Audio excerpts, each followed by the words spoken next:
What's up, fight fans? We are live on MMA Weekly. This is UFC Fight Night Live. It's on ESPN tonight. We are here to guide you through the evening. Jim Grieshaber, call me Dries, along with Jeff Cain. I said Dries because I almost said Jeff and Grease at the same time. Jeff, I'll be okay. All the power went off in my studio, and then when it came back on, half my stuff didn't work. So literally have almost nothing that I normally do with the show. Like the microphone that I normally use isn't working. The amplifier, all those things are just not working, but we found a way to get it done. And here we are, my friend. We're back, and you are busy tonight with the Korean Zombie taking on Dan Ige at UFC Fight Night ESPN. Yeah, we got the preliminary card in the books. One knockout on there, one finished by an arm injury, but it was a submission that caused the injury, so I consider that a submission win. And then Matt Brown just kicked off the main card with a one-punch knockout over Diego Lima. So now Matt is 4-7 in his last 11 fights, but he got it done tonight. The Immortal. I mean, think about what he's done. I mean, just in his career. What a career for Matt Brown. He's been around a long time. And, you know, I remember my first interaction with Matt Brown. Man, this is way back. I want to say, where is he at? It's 2011 when he lost to Seth Baczynski. Seth is my guy from Power MMA, and I was doing the show back then with Ryan Bader and Aaron Simpson, and Seth would come on the show all the time. And Seth's a character, man. And he beat Matt Brown and Neil Magny. There was a little stretch where Seth Baczynski was getting things done and winning some fights, but that's all the way back, Jeff, in 2011 at UFC 139. And Matt Brown's first UFC fight was at UFC 88. It was really the Ultimate Fighter 7 finale, but man, UFC 88. Think about that. In Atlanta. That's all the way back on September 6th of 2008. Matt Brown's been around forever, and he's at the podium now. Didn't take him long to finish the fight. Is this him? Yeah, I can't even see. It's blurry. But let's go to the podium. No. It's MMA Weekly live from Las Vegas. This is stock footage from the press conference. Oh, that's stock footage of Matt Brown from the press conference. There we go. It's such good footage that I thought it was the post-fight press conference. Good job, Scott. But that's good. Put the clown nose on me. I'll be okay. Do it again. We do it one more time. Just one more time. With the clown nose. There we go. Yeah, I deserve that, Jeff. Literally. Well, the stock footage is so good, but I was going to say, hey, you knock somebody out that fast. I mean, you don't really need to do all that much. You hop in the back, you come to the podium, and Matt Brown will be there soon. But, it's exciting to see guys like Matt Brown still competing, Jeff. I love it to see, fighters still competing as long as they can, because once you call it quits and once you hit a certain age, you can't do it anymore. So who did we talk to in Phoenix? Oh, Damian Maia, 43 years old. Didn't go his way against Bilal Muhammad, but Damian Maia wants one more fight before he hangs him up. Happened to call out Nate Diaz, who was also on the card. And how about that, Jeff? That fight card last week in Phoenix, and, Nate Diaz gets dominated for literally, 24 and a half minutes, and then does what Nate Diaz does in the last 30 seconds and just, starts wailing away and connecting with some big shots. But anytime someone like Matt Brown's still around and still fighting, I give him pride. How old is Matt Brown anyway? Matt is, what is he? He's 23 and 18. Yeah, 23 and 18, Jeff, in his career. And, that's a lot of fights and a lot of losses to have been in the UFC this amount of time. 40 years old, from Jamestown, Ohio. He's going to be, or he just turned 40 on January 10th. Capricorn, just like me. That's why he's so good. Yeah, I don't know what his contract situation is. He's at that age, and like I said, he's 4-7 in his last 11 fights. So I wouldn't think it's somebody the UFC is going to break the bank to re-sign. But yeah, Matt Brown always brings it, man. I mean, we've been covering Matt since The Ultimate Fighter. And then whenever I did that show with Damon, Matt's from Ohio, lives in Columbus, and that's where Damon was at the time. I've been around him a lot. He's got a crazy story, right? MMA kind of saved him, and now we're at the tail end of his career. But man, no matter what happens in his future, he got it done tonight, straight right down the middle, and just crumbled Diego Lima. I mean, face planted him. Not something you see very often, man. I don't know that I expected that. To be honest with you, I was like, shit, Matt Brown had one more in him. Nice win, though. Nice win. How about Bruno Silva? Those are dangerous punches that you see on the ground that he just landed on Wellington Turman, and those are just literally unchecked, unblocked, straight shots right to the face as he's laying on the ground. So we have another KO, back-to-back KOs from punches to start the main card. Jeff, Bruno Silva with a big win at middleweight. Yeah, he got it done on the ground. Once that first one landed, he couldn't defend himself. His head was just bouncing off the canvas with each one that landed after that. But he wasn't completely out, so I'm not saying that was a bad stoppage. I'm just saying that he wasn't, he tried to get his arm up, and then the punch would go around it, and it just kept landing over and over until the referee had no choice but to stop that. But yeah, brutal punches on the ground, back-to-back finishes to kick off the main card. This is kind of a weird event. This is like a filler event. We got the big UFC pay-per-view there in Arizona. I almost said Phoenix, Jim. They're in Glendale. And then, we kind of got these two events sandwiched between a huge pay-per-view coming up. Good night of fights, though. Kicking off the main card with some exciting finishes. And like I said, we had that 37-second knockout on the preliminary card. But I kind of feel like this is a filler event, sandwiched between two huge events.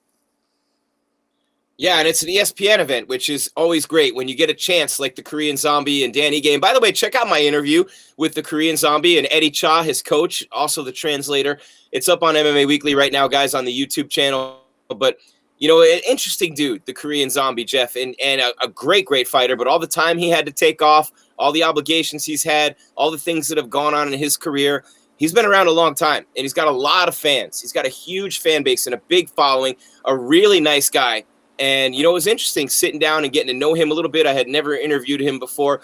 Dan Ige is a terrific fighter, man. One of the most underrated guys, not a huge, well-known fan favorite type of fighter, believes he can be a champion, and I don't doubt him. Dan Ige's got the skills to pay the bills. But when I look at this main event, and you're right, you talk about a filler event, and we hate to use those terms, but after a fight card like last week where Nate Diaz and Leon Edwards is the co-main, and you had JoJo Calderwood and Lauren Murphy throwing down on the undercard in one of the best fights I've seen. I mean, this is literally, you're right. I mean, it's almost like a letdown for the fans when you have the following week, and it's a shame that happens, but, you can't put all the great fighters on every card. You can't have big pay-per-views every time out. But for this particular fight card, man, Alexei Olynyk and Spivak as the co-main and the Korean Zombie and Ige as the main event on ESPN TV, that's about as good as it gets on free TV for UFC fans.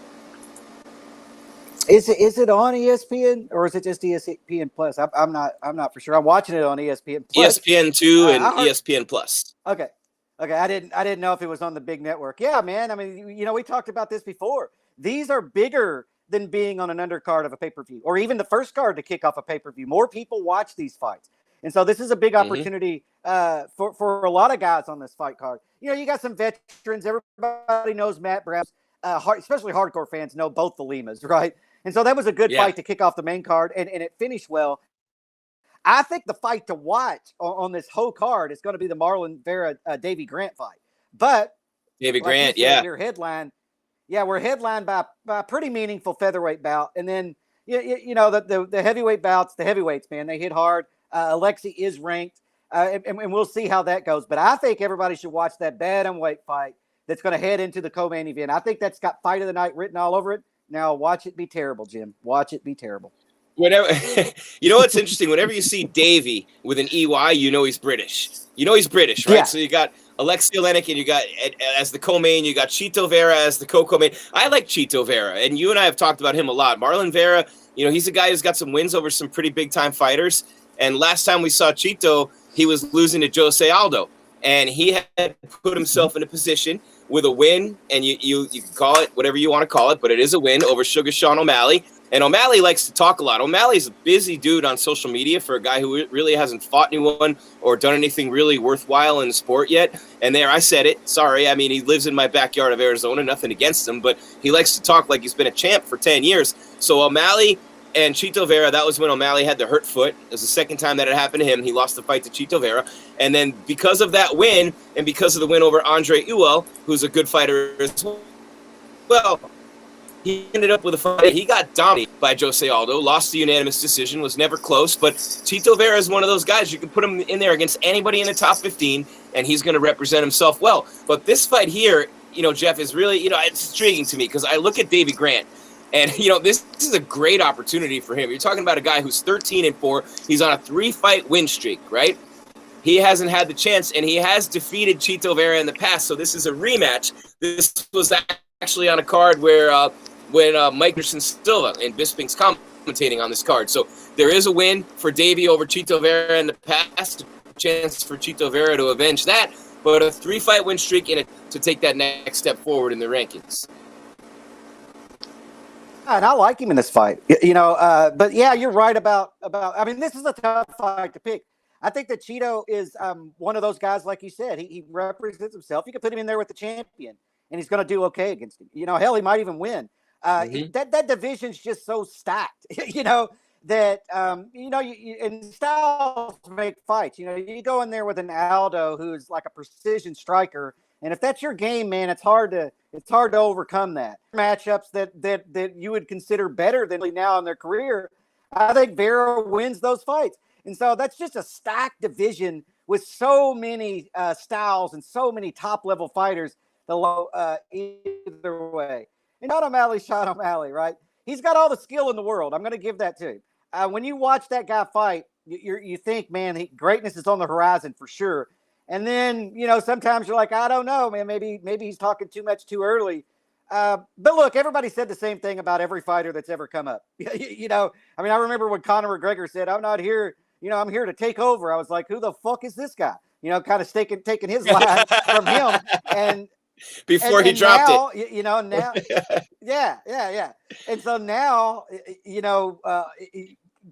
I don't know. O'Malley might be a genius. That's kind of what I'm saying. O'Malley might be a genius in the long run. But right now, he needs wins. He needs to stop getting injured in fights.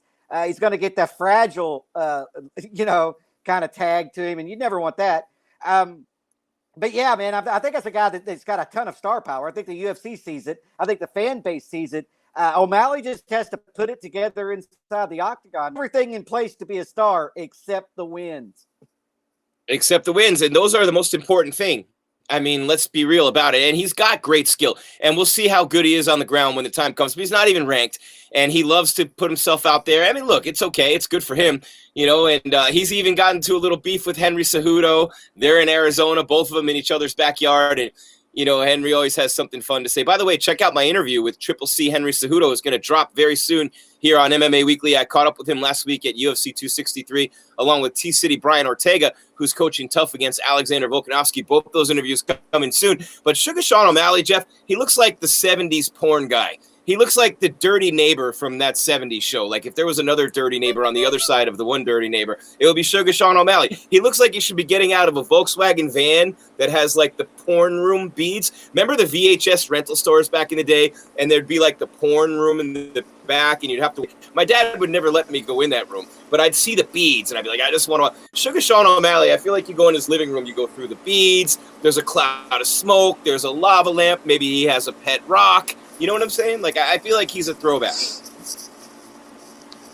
Yeah, I mean, he's definitely a different cat for sure. Yeah, I don't know what he reminds me of, man. I mean, the hair colors are all, throw me off. Although that's the thing now. Everybody I know, or a lot of people I know, have dyed their hair red and green and blue. And I'm not going to do that, Jim, but props to him for that, because not everybody can pull that shit off. I think you'd be all right, Jeff.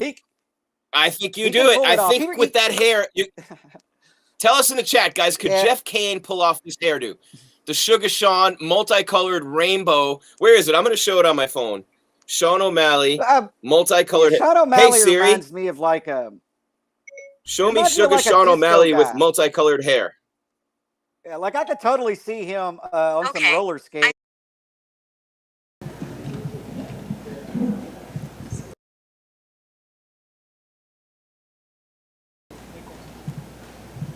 What's up, man? What's up? I think you kind of said it yourself best. How's that for 40, bitch?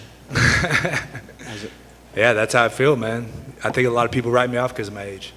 Was that a shot that you knew could land, or did you see the opening, or was it just when he threw and it happened to connect? Sweet. I knew the right hand would be available at some point. I actually didn't expect it the way I did it, but I knew the right hand would be available just, watching tape. So we did work the right hand a lot in practice. Nice. When you land a shot that you've been working in practice, does that just sort of feel extra sweet, knowing that like, I wanted that to happen? Yeah, they all feel sweet, man. That one I didn't even feel land though. It actually kind of reminded me of when I fought Diego Sanchez, and like he was out, and I didn't even know that I'd landed it, and I was like, wait, is the fight over? Like, you know what I mean? You didn't follow up, I'm assuming, because as soon as you saw him, you realized, like, oh, this guy is out cold, right? No, I didn't know where he went. Like, you know what I mean? Like, I hit him and was like, wait, where's he at? You mentioned your age and how people are counting you out. So where do you see yourself in the division? Where do you see yourself after a win like this, after a stunning knockout like this? Where do you see yourself in the mix of things? I mean, I definitely don't have like a lot of fights left. You know, I just, man, that's a tough question right now. I'm gonna have to think about that a little bit, because I shouldn't say definitely, because like when I go out there and fight like that, like I feel like all the skills that I've been developing over the past, I don't know how many years I've been in the UFC now, like I feel like it's coming together better, and I feel like just my performance, like I was more calculated and smarter. I just felt like I did, like I feel like I could do a lot of really big things, and it's more just a matter of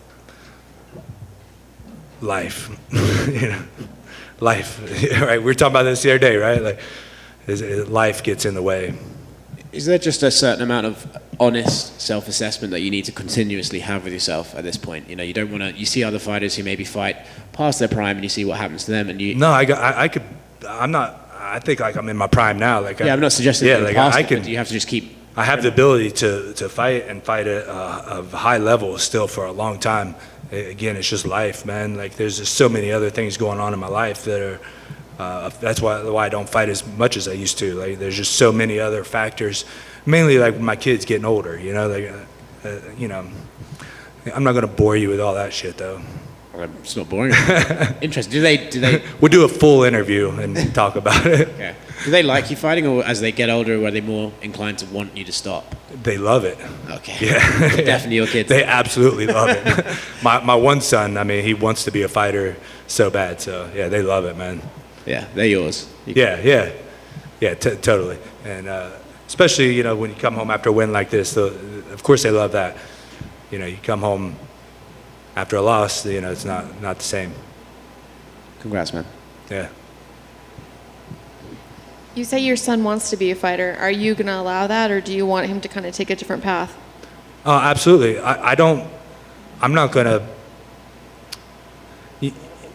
to discourage my kids from doing anything that they love other than, you know, drugs and, you know, I mean, like none of the stupid stuff, but, you know, they could be whatever they want. And this is, you know, I just tell them, look, be a martial artist first. Because martial arts will last you for your whole life and be a positive thing that you can do for your whole life. Being a fighter is a temporary thing. And, you know, it is just an opportunity, you know, to express your art. So, you know, don't get too wrapped up in being a fighter. Be a martial artist first. What sort of celebration do they do when you said that, you know, when you come home after a loss, it's different? What is it like when you come home after a win? It's the same, actually. I mean, they'll certainly be a lot happier and joke around and stuff more, but, you know, we do the same. I say it to everyone. Look, I win, I'm happy. I lose, I'm happy. I go home, me and my kids have a good time no matter what. I'm not going to let that bring me down. You mentioned thinking you have some more time. When would you like to get back in there? Tomorrow. Do you have an opponent in mind? I love fighting, you know, that's all there is to it. I just love fighting. Again, it's just like putting, you know, getting a camp together and putting everything, all the pieces of the puzzle together, that just takes more time. So that's what kind of determines when I'm able to fight, not as much my desire, because my desire is there, and I want to come in and do that to a lot of people, what I did tonight. And as you're looking at your career, I don't want to say winding down, but, you know, you're getting to the point where... Fair enough. Is there any desire to run it back with any of the opponents that you lost, or are you looking forward? You just want to... That's kind of what I would like next, to be honest. I'd mentioned Cowboy, Damien, and Robbie. Those are the ones that... I'm not the guy that's going to be... But, man, I want a rematch. Like, I had my 15 minutes, and I didn't get it done. I thought I won the Robbie fight personally, but, you know, I didn't get it done. And, you know, it's not my place to go around begging for it. But if they would be happy too. I'd love for it to be Damian's retirement match. I know that's what, I know he's looking for a retirement match. I would love that, and out of respect for him, because, I mean, he's a true legend, and just like when I fought him the first time, I was like, he's the worst matchup in the division for me. And I like that challenge. I think I'm more up for it now than I was before. Thank you. I know you said beforehand that you don't carry that pressure of having like past fights coming in with the 2-1s, but how did it, you have to have at some point after that fight, was there a moment where you were just like, hell yes, that we're back in the winning column? I mean, how good did that feel afterwards? And did you feel like the pressure come off the shoulders after that? I don't know. It hasn't really soaked in yet, I think. Yeah, right now I'm kind of like, I did my job. I feel like I did it fairly well. I got to watch the fight and see how well I did. Just replaying in my head, I'm like, I know a lot of things I could have done better. But overall, I'm just happy with the performance. And, I try not to let the highs get too high or the lows get too low. You got to stay even keeled. And, I've been in this for the marathon for a long time, not the sprint. And I know you said that you feel like that you're in your prime. There's moments out there in that fight where I think the way you were adapting your head movement, I thought looked great in some aspects. So there were definitely glimpses of where you're like, wow, it's like he's still improving. I mean, so as that's happening out there in the fight, were you feeling, first your leg, how compromised did it start to get? Because it looked like even the commentary talked about, they said first round he's coming forward, he's leaning on that leg, but you sort of had this like more of a Muay Thai style with a bouncing leg, as it got on. Did the leg get compromised? And he got me with one really good one, like right in the right spot. It sent a shock down my whole leg. All the other ones weren't really nothing special. I checked a couple of them and probably hurt his foot or his calf or whatever ended up landing, probably as much as my leg. And I think, no one was talking about my leg kicks too. Like I landed some hard ones on him with some good shin. So I think his leg is I think one of mine really compromised his leg too. So, I think we're kind of tit for tat in that area. And does it feel good that even though while some people, and like you're even willing to say that, I know the end it's not going to be forever, but at some point, but do you still feel like you're finding little points in your game that you could see the improvement? And do you feel that as the fight's going on out there? Totally. I mean, you mentioned, I thought my head movement was better probably than it's ever been. I thought that I actually strategized, game planned, and was thinking more in this fight than I probably ever have. A lot of times, I don't know how many times, I have this great game plan and put it together in the gym so well, and then I go out there and I'm like, fuck that, let's just hammer each other. I just want to hit you hard as I can. So, I guess maybe I'm getting old, but in a good way. And how much does getting let alone a finish like that, but a win, but a spectacular finish, re-energize the love for the sport? Because I know you do have a lot of irons in the fire right now. And when you do get something, does it sort of help reposition? Because I'm sure you love doing your coffee business, you love doing the gym, but getting wins like this, does this help move it back up the ladder of what's the most important? Again, I win, I'm happy. I lose, I'm happy. Nothing changes. I'm a martial artist for life. I'm going to do this till I die. Again, every fight is just a picture in time. That's just where my martial art was that day. It's how my martial art matched up with Diego tonight. If it happened, it could have happened 15 minutes later and been a different outcome. It just is what it is. So I just enjoy it, and I've learned that over the years just to be even about it regardless. And you just got to enjoy your life, man. This isn't all there is to life. And wrapping it up, did you have words with Diego after? Were you able to say anything to him afterwards? I just not anything long, just respect and things like that. I love Diego, man, and I hope nothing but the best for him. And he has lots and lots of talent, lots of skill. He's a great fighter. I think he just needs to put it together a little better, and I think he'll do great things. And last question, it's kind of a stupid question.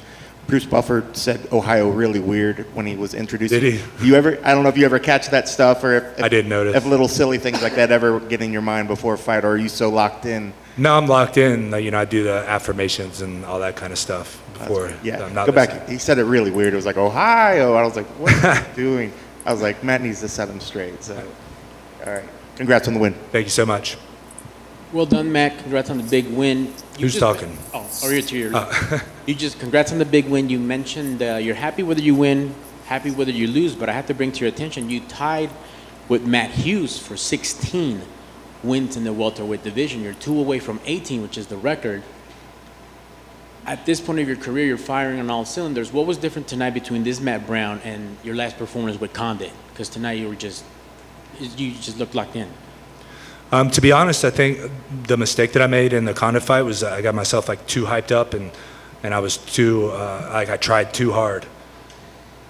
Me and Condit had a long history and we're supposed to fight and blah blah. He's a big name. I always wanted to fight him, and I think I just like overthought it. And I was like, I just wanted it so bad. And this one, I was more like I'm just gonna go fight my fight. And I kind of kept that mentality throughout the whole training camp. Like, I'm just going to do me, it doesn't matter who's standing across the cage, the fight's about me. It's not about him. Excellent. And if you don't get one of these rematches that even the score, so be it. But you're red hot. So is another guy. I wouldn't mind a Nate Diaz and Matt Brown fight. I think that sells out any arena. Yeah, it'd be cool. I love the Diaz brothers, and of course, it'd be a big fight. It's that's one of them fights. Like, if I took it, it wouldn't be because I dislike the Diaz's or anything. I think you said Nick, right? Not Nate? Either or. Yeah. So the Diaz's, I would take it because it's a big fight and I respect them. Excellent. Good job tonight. Thank you.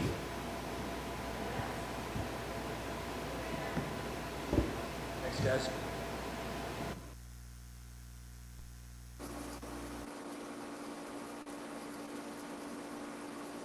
Matt Brown at the podium. Jeff Cain, always like Matt Brown, a class act for sure.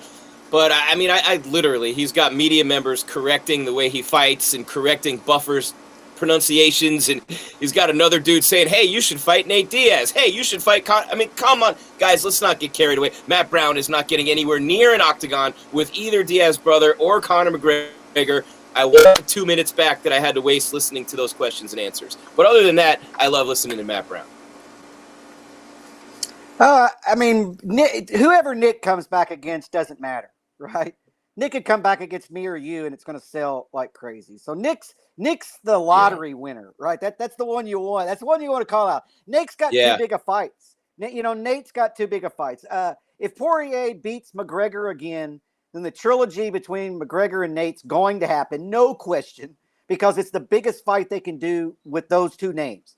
But Nick, I feel like Nick, I would give a warm-up fight coming back, considering how long he's been off, and then you could maybe find a Matt Brown in there. But it's not the same weight class. Nick's primarily. He's fought at welterweight, of course, but he primarily, I would think, is going to be a middleweight, right? I don't know, maybe. Yeah. Not.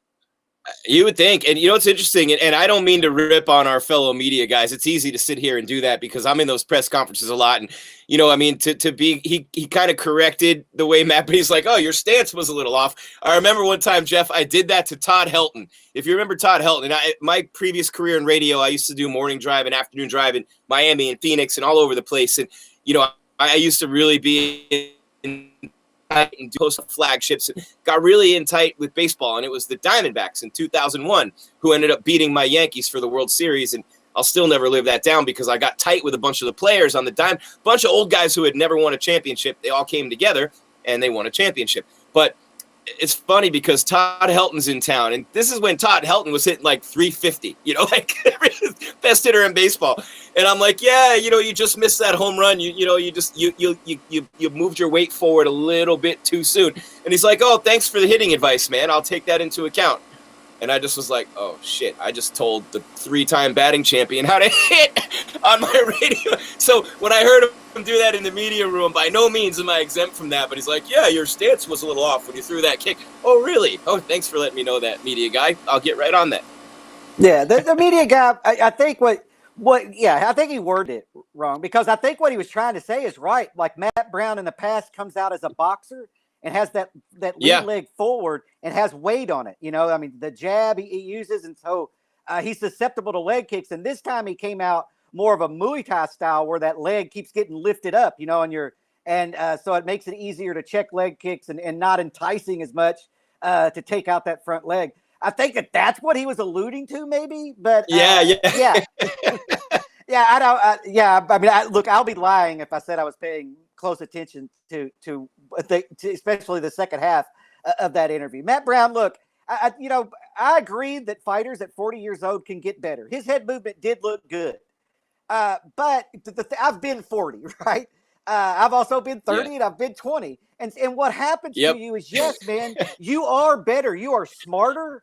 You can anticipate. You understand things so much better at 40, but your body will not react like it did at 30. Now, it will one or two times. You know what I mean? And I kind of equate that to disc golf. I used to play disc golf on a really high level until I had. You can have one good night, Jeff. Exactly. You can still dial it up and have that one big one, like Phil Mickelson just did. Yep. Exactly. But to say that you can do that consistently is it's just crazy, right? That's just crazy talk. I know I can go out and shoot a 10 under at disc golf tomorrow, but more than likely I'm going to shoot a 2 over. Wait, you shot a 10 under at disc golf? You were that good? Oh yeah, I get Ben Askren. Now that Ben Askren's having hip problems, I'll get his ass in a disc golf tournament. But I get to pick the course, Ben. Can we set that up with you and Funky Ben? He owes us one. He disgraced our whole sport. I don't know, man, but I get to pick the course. I'm not going to go up there and get beat on his, go. Come on, Funky. And look, I haven't. Yeah, you let Jake Paul knock your ass out. You got to let Jeff Cain beat you in disc golf now. Yeah, well, I don't know that I'll beat him, man. Look, Ben Askren, he was a pro. He played at a really, really high level. And if you saw the footage leading up to that boxing match, he has baskets in his friggin' backyard. I mean, this guy's really, really into it. But yeah, like I said, at 40 years old, you can turn in a performance like you were 25 again, but they're far and few between. Far and few between. But tonight, Matt Brown looked like a younger version of himself for sure. I've done this before. I've dialed it up. And being a guy who talks about things for a living, you could do that till you're 100 years old. There's examples of it every day. I mean, look what Vin Scully's done. You can just keep going. But every once in a while, I'll crank it back. And I'll even now when I'm boxing or when I'm lifting, I had set a goal. I said, I'm going to bench 200 pounds, over 200 pounds by my 49th birthday. Because to me, it wasn't the 50th I wanted to do. It was 40. So I was like, I'm going to get 200 pounds or more by and I set that as a goal last summer. So I lived my whole life under that notion that I'm going to just time it and do it right and get that one day where the blind squirrel finds an acorn. And I did it. I actually did it.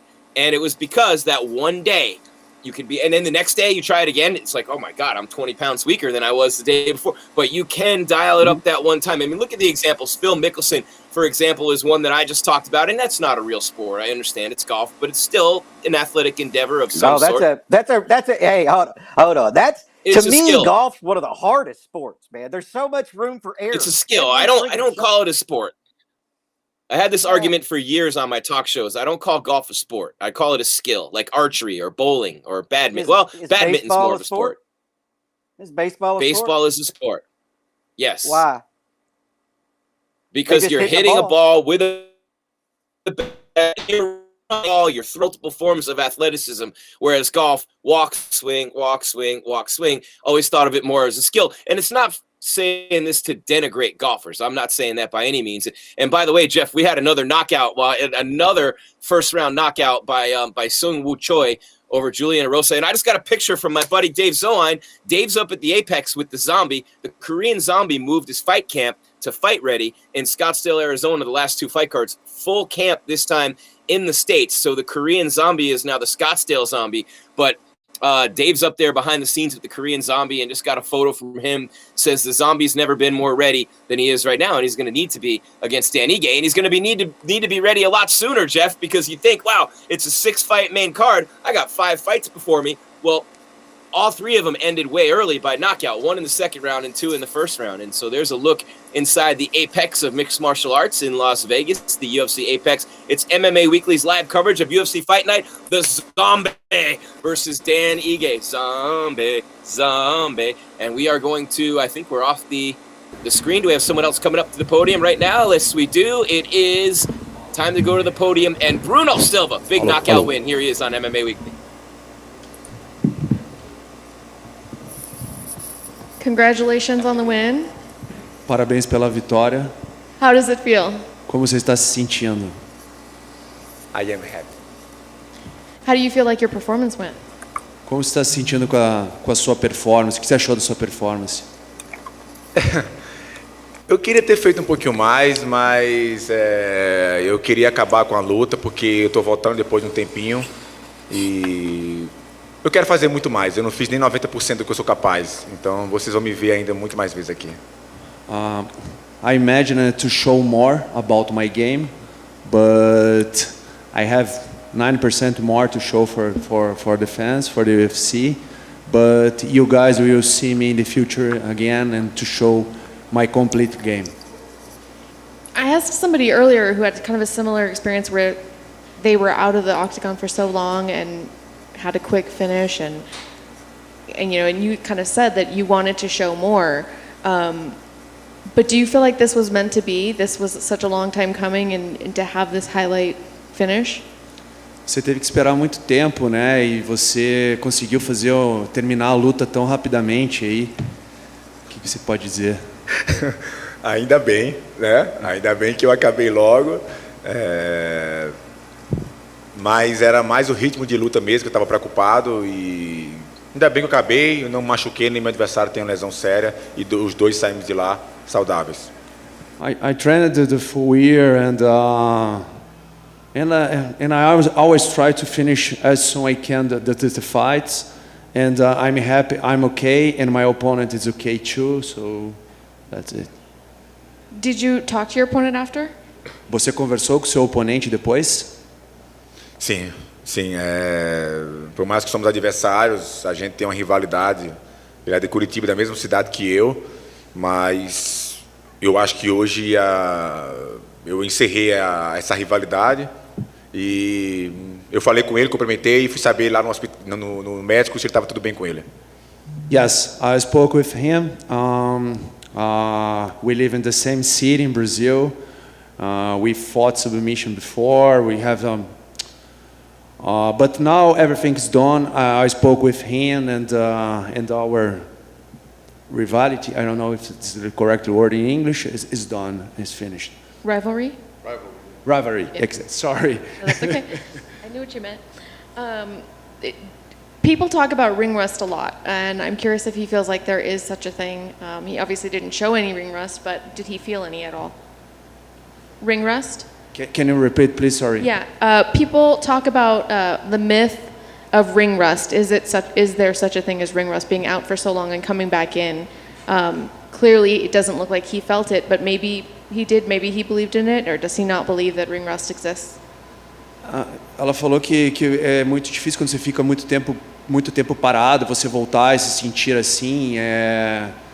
Você pode dizer alguma coisa nesse sentido? Acho que você pode falar que você treina o ano inteiro. Se motivar por um dia é muito fácil. Você coloca um vídeo no YouTube e você se motiva. Mas você se motivar durante 2 anos, sem saber talvez até quando você vai voltar, é muito difícil. E eu estou orgulhoso porque eu superei isso. Então, eu voltei. Eu sempre volto.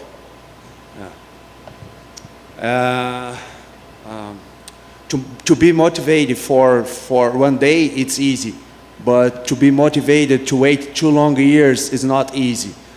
But I trained whole years, and I'm always back because he had some problems before. He needed to wait, and before his Russian participation, he needed to wait 1 year to fight again, and that's why he said, "I'm always back." And how quick do you want to get back in there? Obviously, you were gone for so long. I assume you want to get back in pretty quick. Quando que você já pretende voltar para lutar? No máximo em setembro. Sou funcionário, gosto de estar aqui para trabalhar, quero ganhar dinheiro, lutar com os melhores, então no máximo em setembro eu quero estar de volta. Maximum September, I want to be back. I'm an UFC employee, and I want to work. I want to work as soon as possible. And does he have an opponent in mind? Você tem algum oponente na sua mente?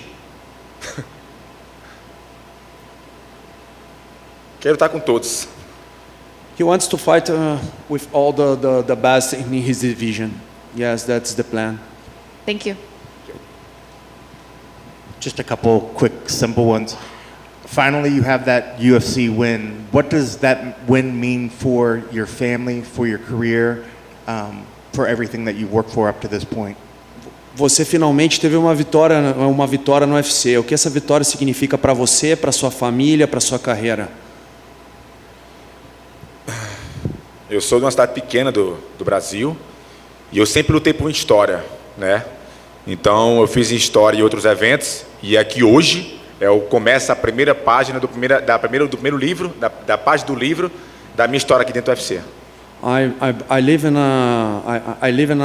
my hometown is a small city in Brazil, and this is my new begin. I want to make story now in the UFC.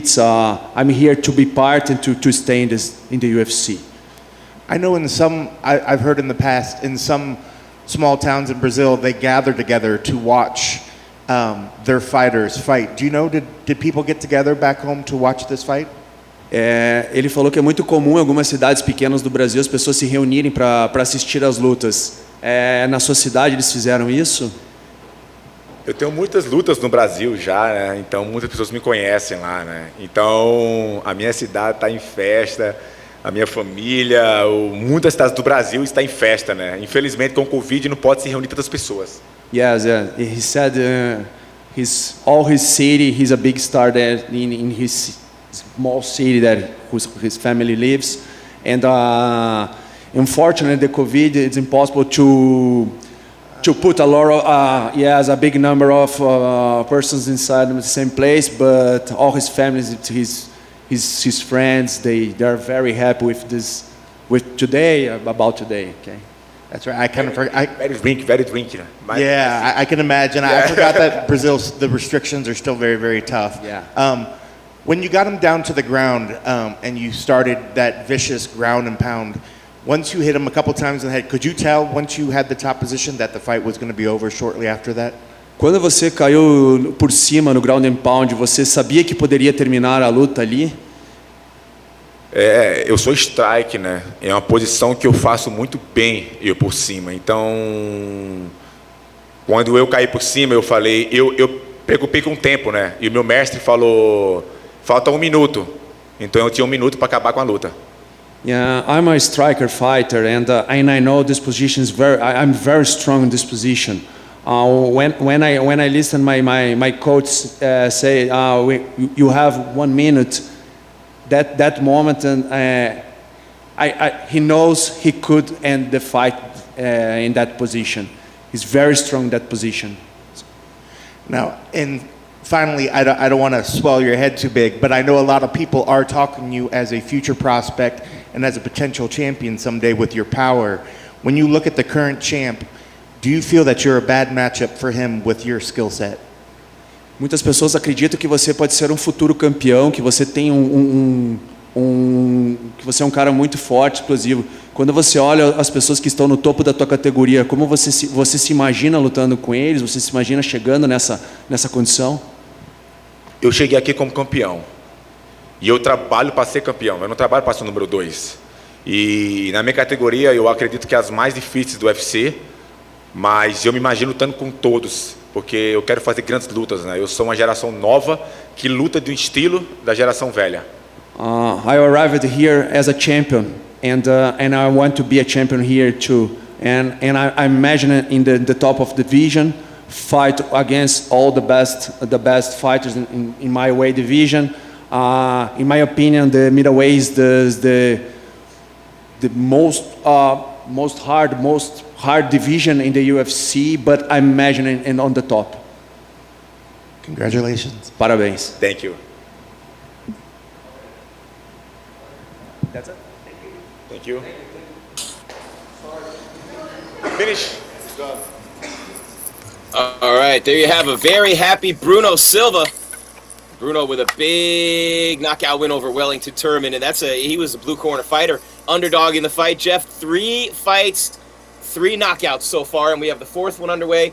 Under a minute left in round number 1, and you got Davey Grant throwing spinning kicks at Marlon Chito Vera, and this matchup's exciting, man. Look at, and I want to get into what.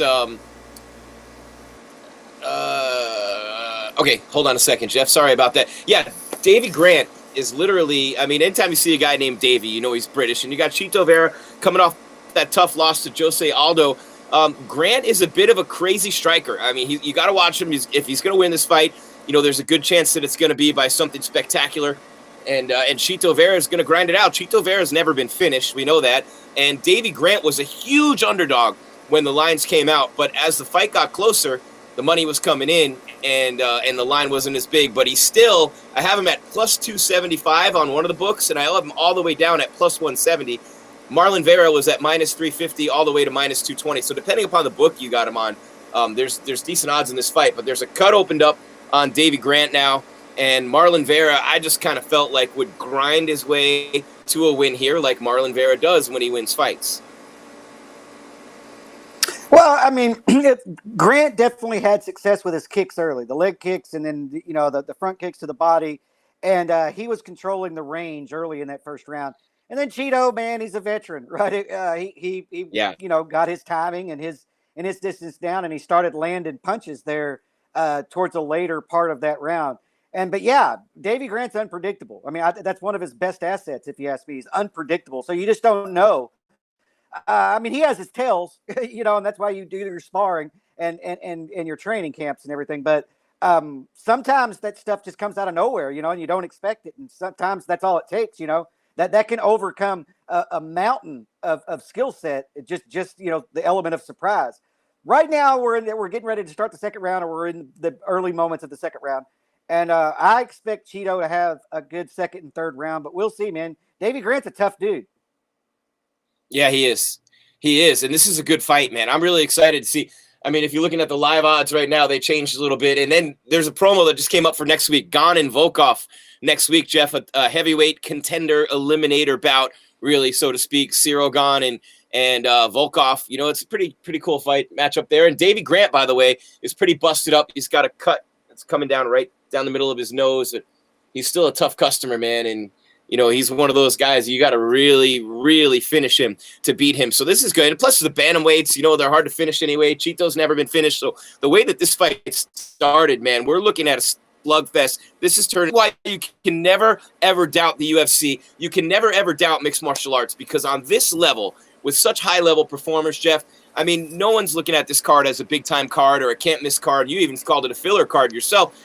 And look at what we've seen. We've seen 3 awesome knockouts to start the main card. 2 underdogs winning. Matt Brown and Bruno Silva, 2 big underdogs winning by knockout. So you never know what can happen when the leather starts flying in the octagon. And we still got the Zombie and Dan Ige coming up. And you still got Alexei Olynyk and Sergey Spivak coming up as well. Yeah, I mean, what's going on in this fight right now is Grant's punches have gotten wide, and Vera is able to get inside of him with straight punches. And so I feel like the tide's turning a little bit. Grant's still throwing bombs, man. Every time he throws with bad intentions. But they're looping shots to the body and to the head. And so as long as you stay straight, you should be able to win that battle. But we'll see. And yeah, you're right. He's getting busted up with these straight 1-2s from Chito Vera. But yeah, look, name value doesn't have any indication, and that goes for the UFC, Bellator, ONE FC, any organization, right? Names don't mean shit. When the door closes, they're going to fight and crazy things happen. And tonight's no different. There's always good fights on every fight card. You can even go to the local, where even the talent is much, much lower, and you're going to have crazy fights, But yeah, we've had some finishes here on the main card, which is good because we didn't own the preliminary card, which is the opposite. You usually see a lot of finishes on the preliminary card because that's where your mismatches show up. And on the main card, they're more closely matched up, more experience, more skill, and so you don't see them quite as often as we've gotten tonight. Yeah, boom, back to back, or is that 3? Is it 3 knockouts in a row? Let me look. Yeah, 3 knockouts in a row to kick off the main card. Crazy. And this one right here is turning into a fight of the night performance.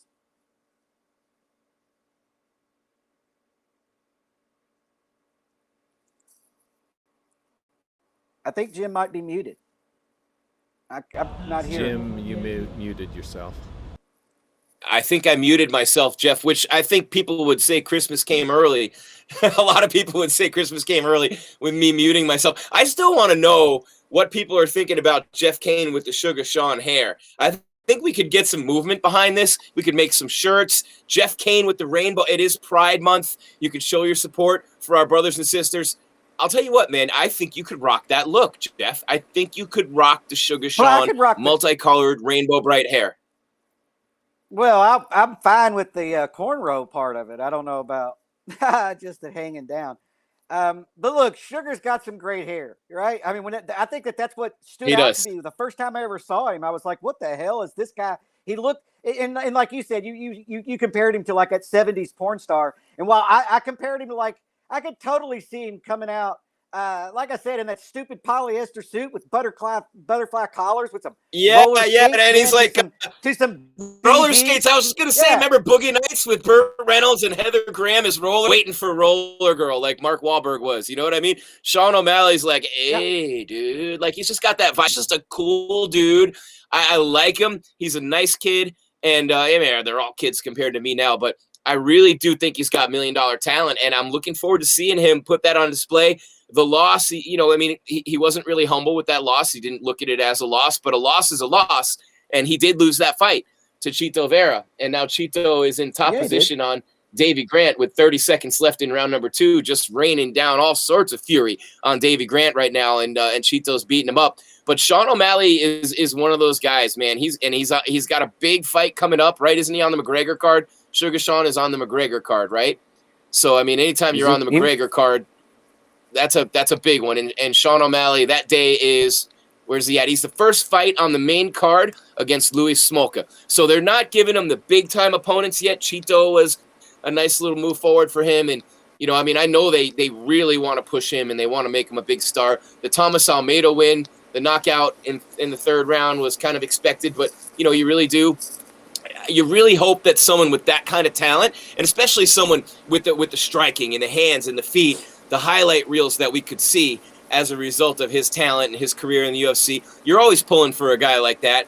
You'd like to see him be a little bit more humble here and there, but he's also trying to make a living in an individual sport, so it's easy for me to say. Meanwhile, Jeff, when I look at that card, the McGregor Poirier card, and I'll be in Vegas for that one, can't wait. It's going to be a lot of fun. You got Carlos Condit on that card. You got Kevin Lee on that card. You got Pereira against Nico Price on that card. You've got O'Malley. You've got Irene Aldana and Yana Kunitskaya. You've got Greg Hardy and Tai Tuivasa, Gilbert Burns and Wonderboy. Those are all fighters that have pretty good fan bases, but not the top of the top. They're never going to put the huge names on a McGregor card anymore because you don't need to. He's going to sell it out anyway. But that's a pretty good fight card with a lot of veterans on there who have a lot of fans. So that's going to be a really well received. I think there's a chance that could be Amari Akhmedov is buried in the early prelims, and he's a pretty good fighter. Jennifer Maia and Jessica Ai is on the early prelims. That's a hell of a fight card coming up in Vegas on July 10th, right? Yeah, July 10th at T-Mobile Arena. Yeah, I wouldn't, if I'm a big name, I wouldn't want to be on a McGregor fight card because he commands so much of the percentage of the pay-per-view revenue that I can't make any money.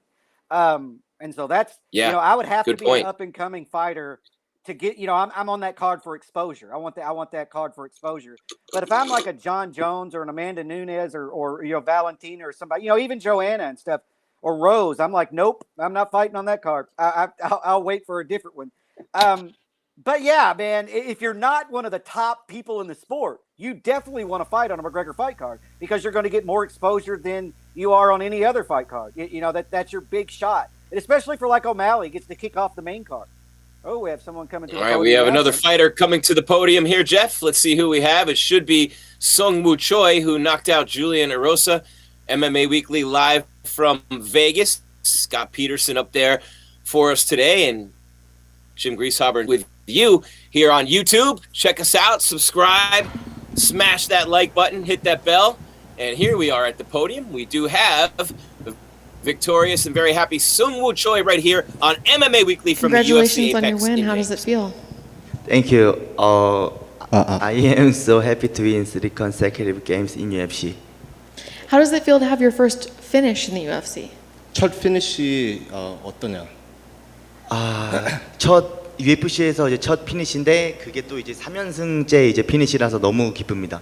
Yeah, it's my first finish in the UFC. Although I have other finishes, and I'm really excited and happy with my performance. Was there anything about your opponent that surprised you? 상대가 약간 상대가 못 봤던 거 갑작스럽게 나온 거 있냐? 전혀 없었고 준비했던 그대로고 세컨들이 말했던 그대로고 생각보다 이제 케이지 외에서 제가 맞출 수 있다는 그런 빈틈이 많이 보여서 네, 이렇게 KO 시킬 수 있었습니다. Not at all. It's exactly what we kind of game planned for the last few months, especially what me and my corners have worked on while we were warming up. So we had no surprises, and that's why I was able to get the finish. And you got in there and out pretty quick. So how soon would you like to get back in there? 이 경기 되게 엄청 빨랐잖아. 그래서 언제쯤 다시 복귀하고 싶냐? 올해 안에 한 경기 더 뛰고 싶습니다. 연말쯤 뭐 11월, 12월쯤 한 경기 더 뛰고 싶고 올해 4연승으로 마무리하고 내년부터 다시 또 다른 도전하고 싶습니다. Like I said in the other interview, I'd really love to get back in at least one more time. I'm thinking maybe November, December, later this year, and then hopefully continue to fight as much as possible next year. And now that the UFC is starting to have events with fans, is that something that you're interested in doing, having a fight with fans here, or are you happy with the way the fights are going here in the Apex?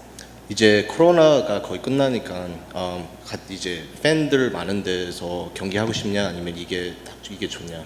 저는 사실 관중이 있나 없나 저는 똑같이 경기를 이기는 거기 때문에 똑같지만 관중이 있으면 아무래도 저도 더 끌어올라서 더 약간 끌어오르는 마음에 더 경기할 것 같습니다. It's either way, it's the same for me. I'm still gonna go in and look to put on a strong performance, but I think if I had to choose, having fans around and having the fans back in the arena will give me some energy and strength. Thank you. Yep. Thank you.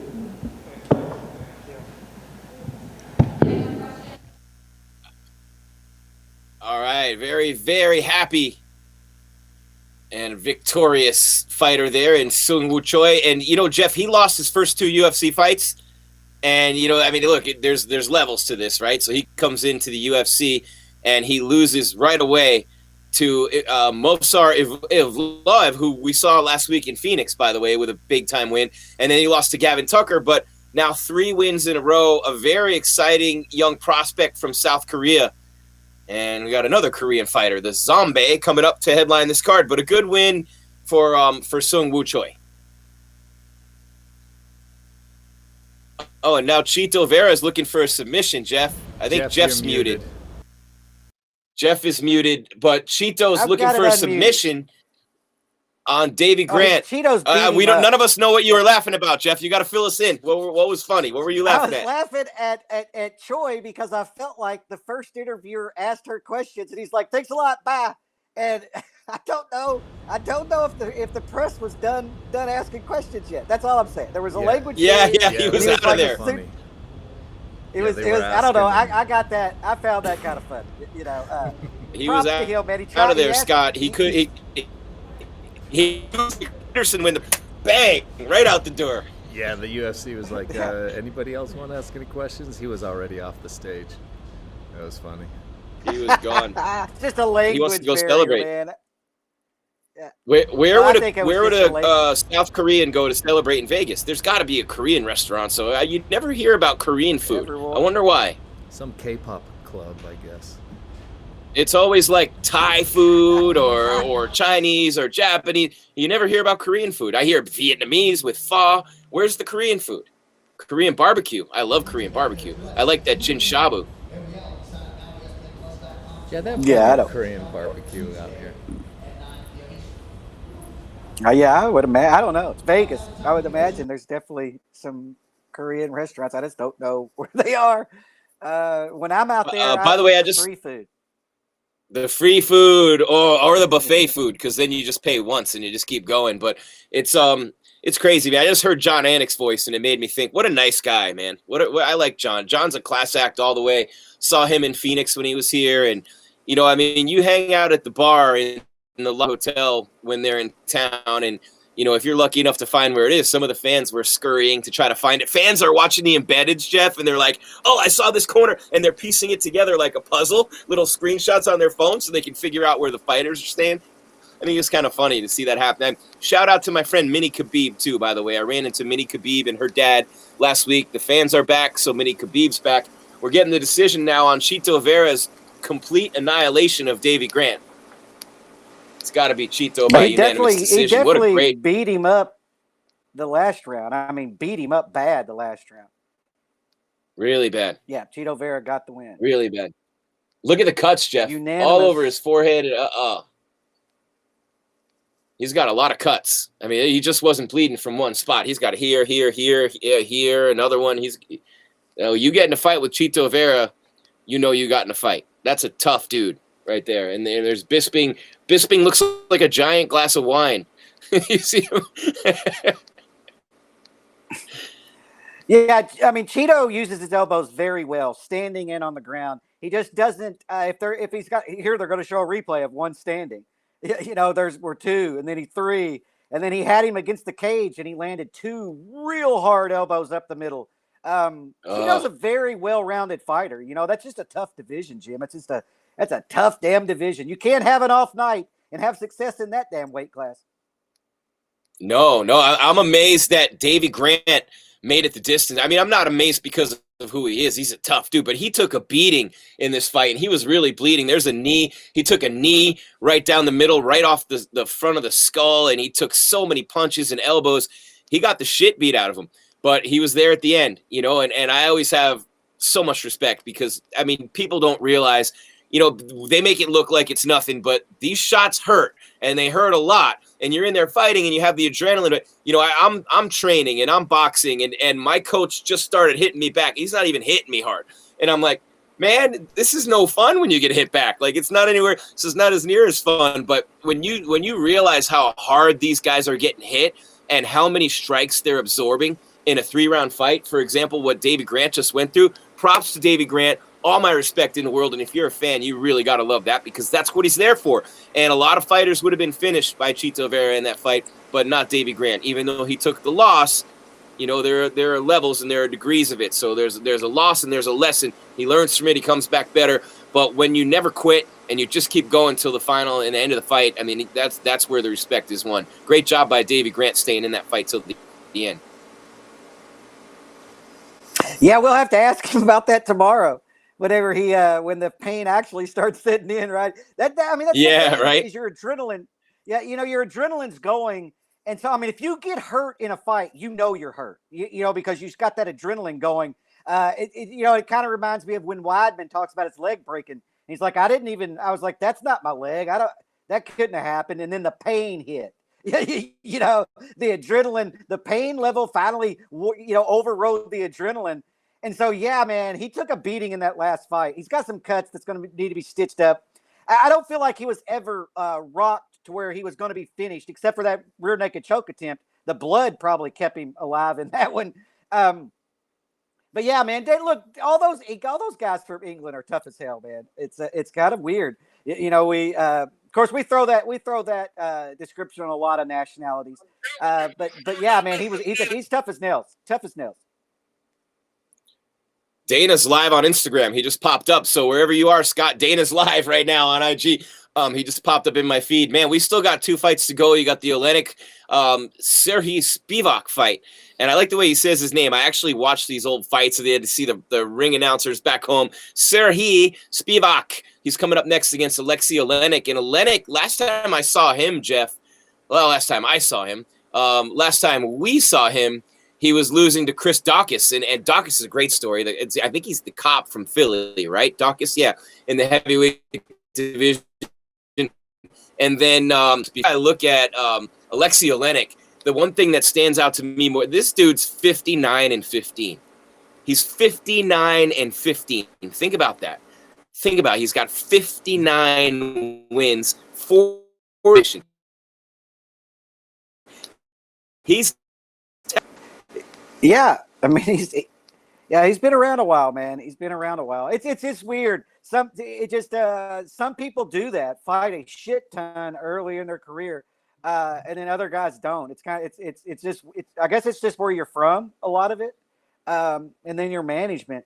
But that's a hell of a lot of fights, man. That is it. And then his opponent is 12-2. You know, he's got 14 fights.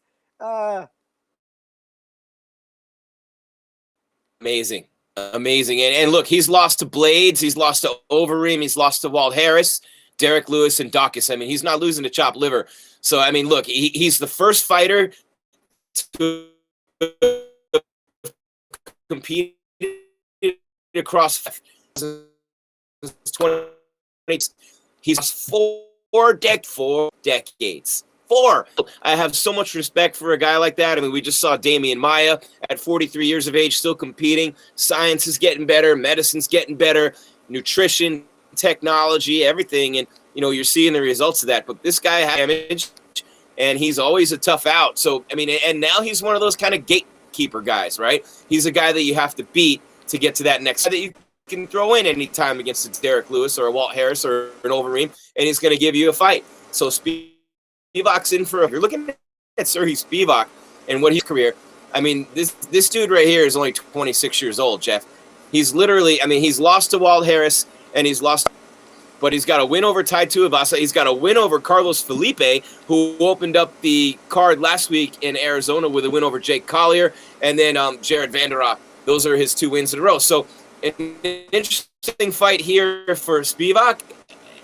And he's looking to move up in the ranks at heavy. This is one where people feel like he should win, take that next step forward, and we'll see. You know, a guy like Olynyk is not just going to give it to you, that's for sure. And Olynyk is, I mean, he's got wins over some big-time fighters too. Obviously, he beat Verdum, he beat Maurice Green.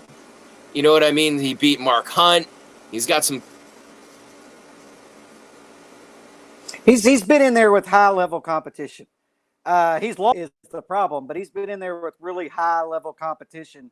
And here's a chance for a younger guy who's up and coming to take out a really respected, a veteran, you know, in the game. And if he can do this tonight, then you know, all of a sudden he's in the rankings, and he's getting an opponent, you know, in the 12 rank range. And then for Alexei, he just wants to get out here and win, and maybe move up a couple of spots and see if he can't reset his career and get a second chance at those big names that he was defeated by before.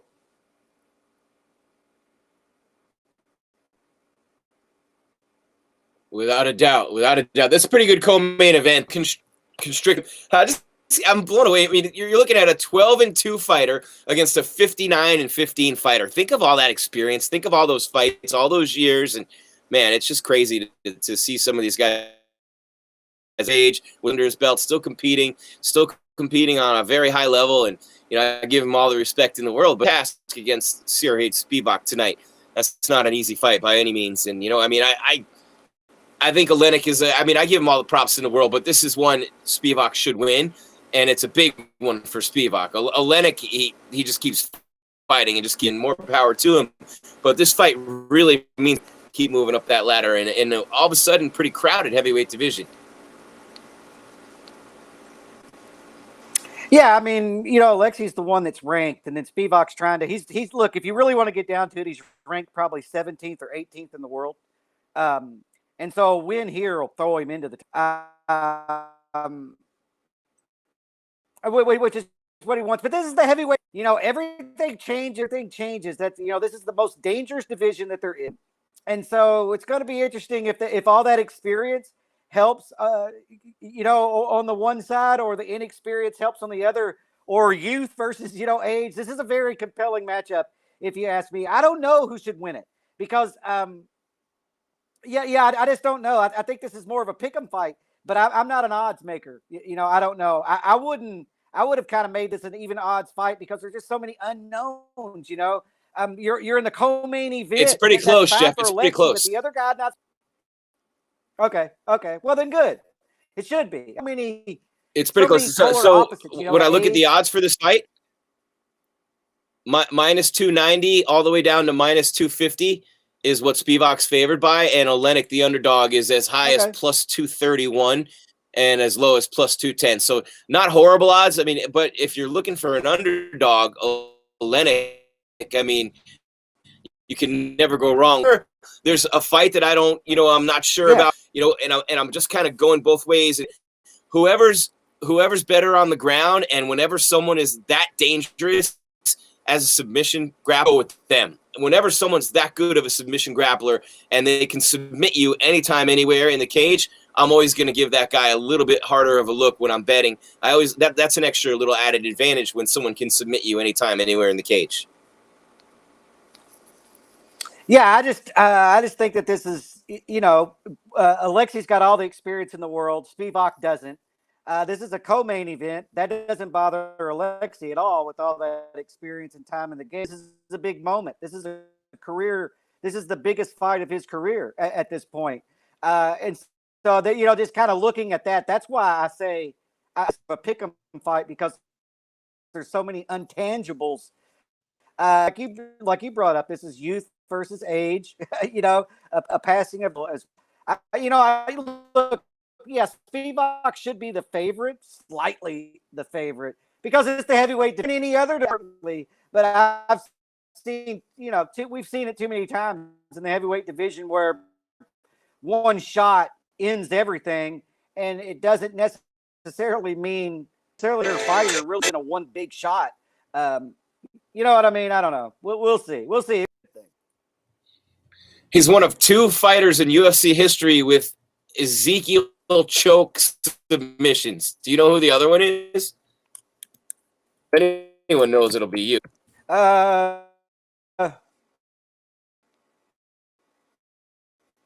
It's a weight, and he gets them from the bottom. Who is it? What's his name?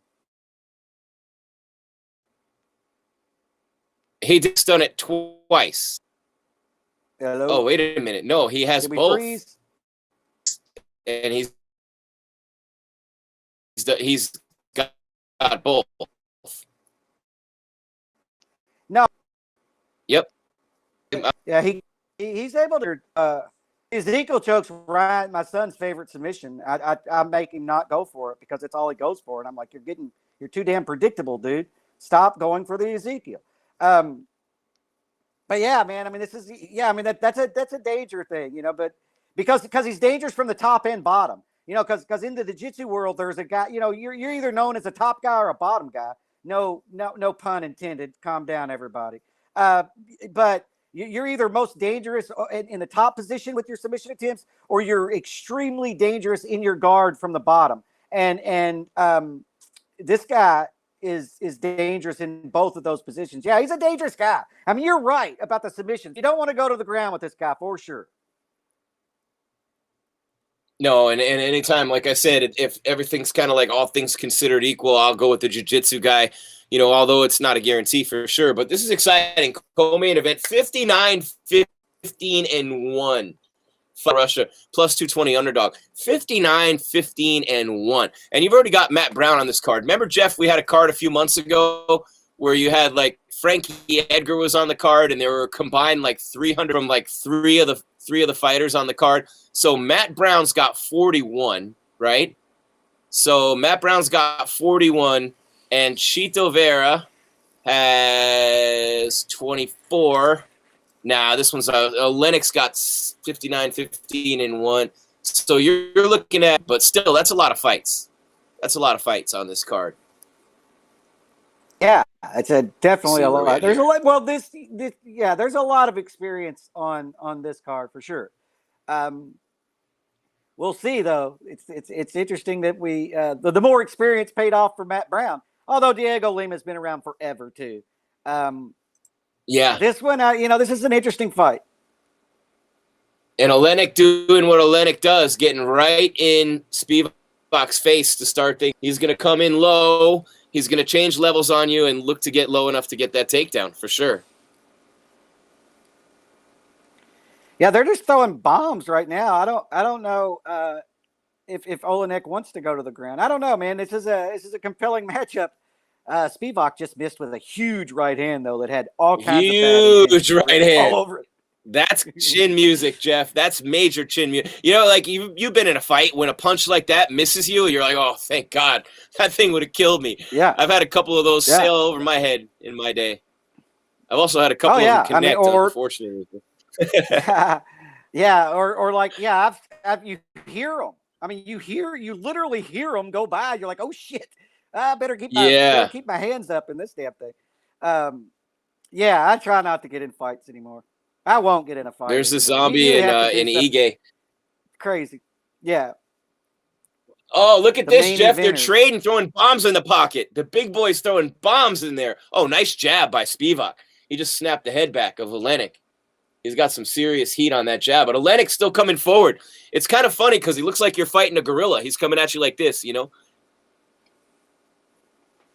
Nice leg kick from Olynyk. He keeps that right. He keeps his left hand low. And his right hand's constantly like this. Yeah. And Spivak keeps his right hand low. It's kind of a weird little dynamic they have going on as far as their striking stances go. But whenever they get close, Spivak gets his hands up. You know, when they get in close quarters, he carries it low until they get in the pocket, and then his hands are up. He's not crazy. Spivak looks like the prototypical, like, older dude in the movies. Like he's one of the co-stars. He's not a main actor. He's a supporting actor, but he's one of the criminals on the bad side. Usually like the guy who's right underneath the boss, and he kind of walks in like, hey, boss. Like that's what he reminds me of. He reminds me of that type of dude. Yeah, I mean, I can see that. Maybe our book is out. But yeah, they're throwing down, man. This is dangerous. Either one of these guys can win. Yeah, any one of these guys can win. You know, if they're going to fight this kind of a fight, it's just going to be who lands that big bomb because they're both throwing them. They're both barely missing on them. Spivak's a lot faster. Yeah, barely. Whenever he unloads his right hand.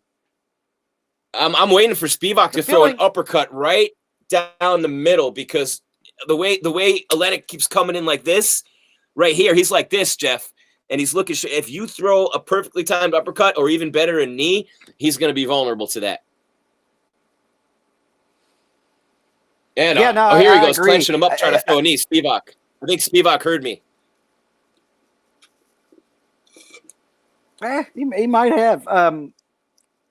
But you got Olynyk going to the body a little bit, you know, and then they're clinching, and then they battle it out in there. But Spivak's right hand, that's come close a few times, and he's throwing it a lot faster than anything Olynyk's been throwing.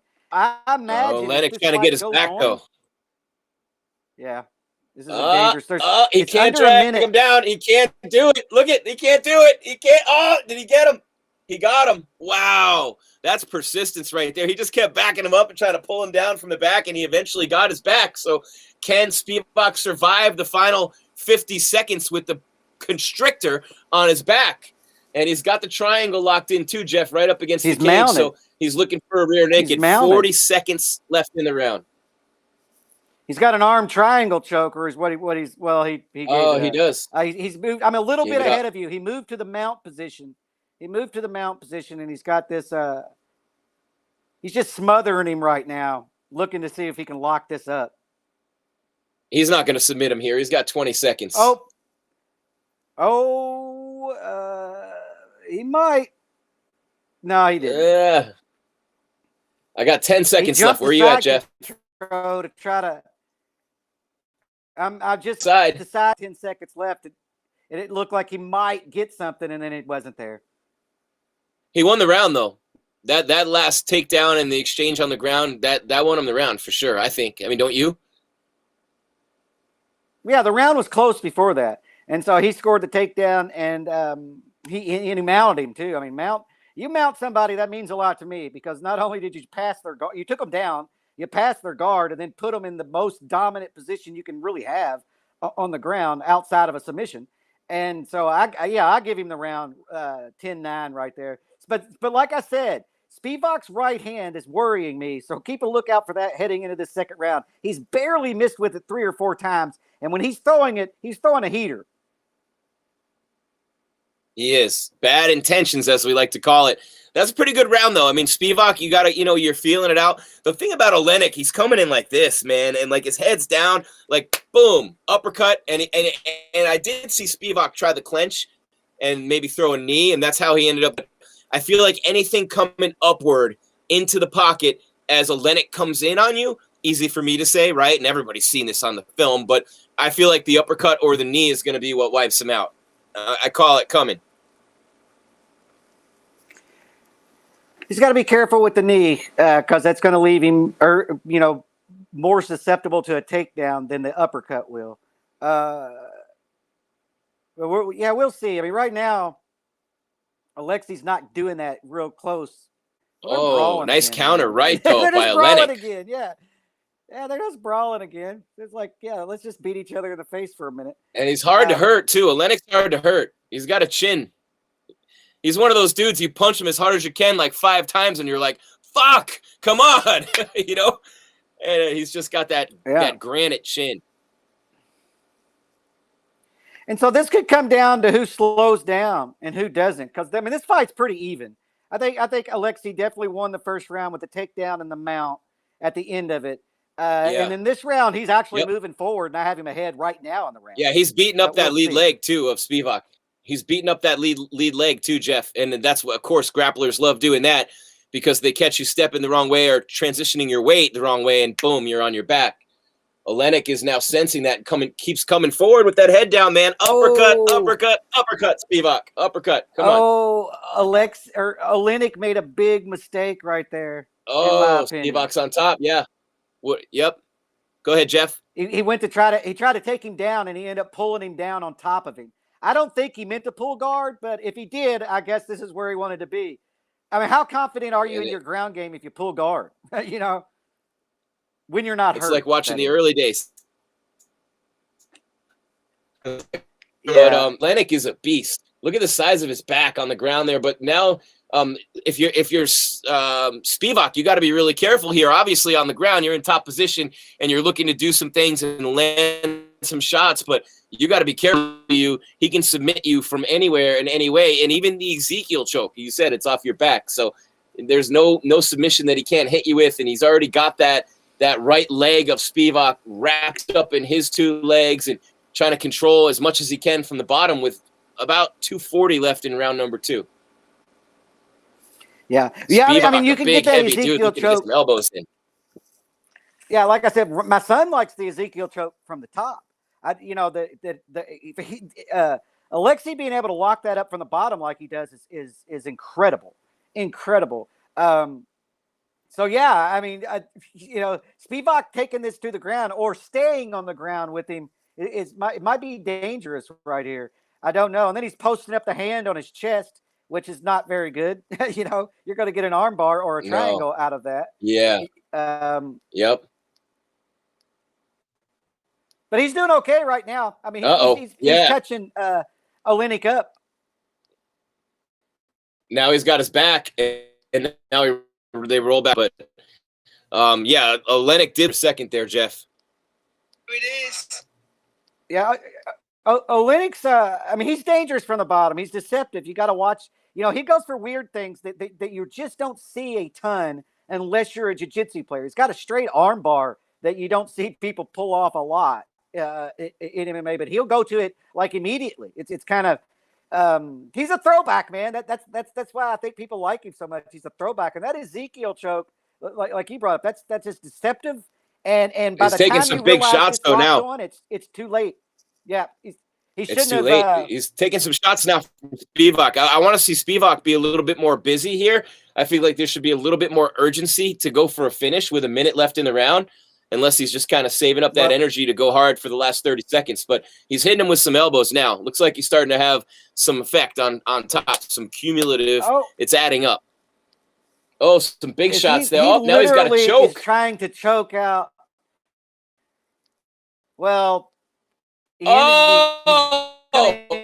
up giving up. Get it? No, this top position with he gave up top position with 30 seconds left, going for that choke. We'll see what Alexi can do here in top. He's going to mount him again, right? So here does at the that end of the round. Well, no, he can't get his leg free. Do you think that loses him the round, Jeff? No, he did mount him. Do you think that loses the round for Spivak? Well, he I mean, had I'm that going to see round. what happens here in Spivak the had last that 10 round. seconds. Well, I tell you what, Wade might end him. What'd you say? Oh, man, he's going for a submission right at the end of the round. Oh, yeah. I don't think he stole the round from him. Yeah, Jim, I don't think he stole the round from him because Spivak when he was in top control. But look, I tell you what, Alexei not only defended the submission, he mounted him and went for a submission of his own. I think had there been more time left in the round, I would say that he stole the round. But heading into the third, right now I've got it 1-1.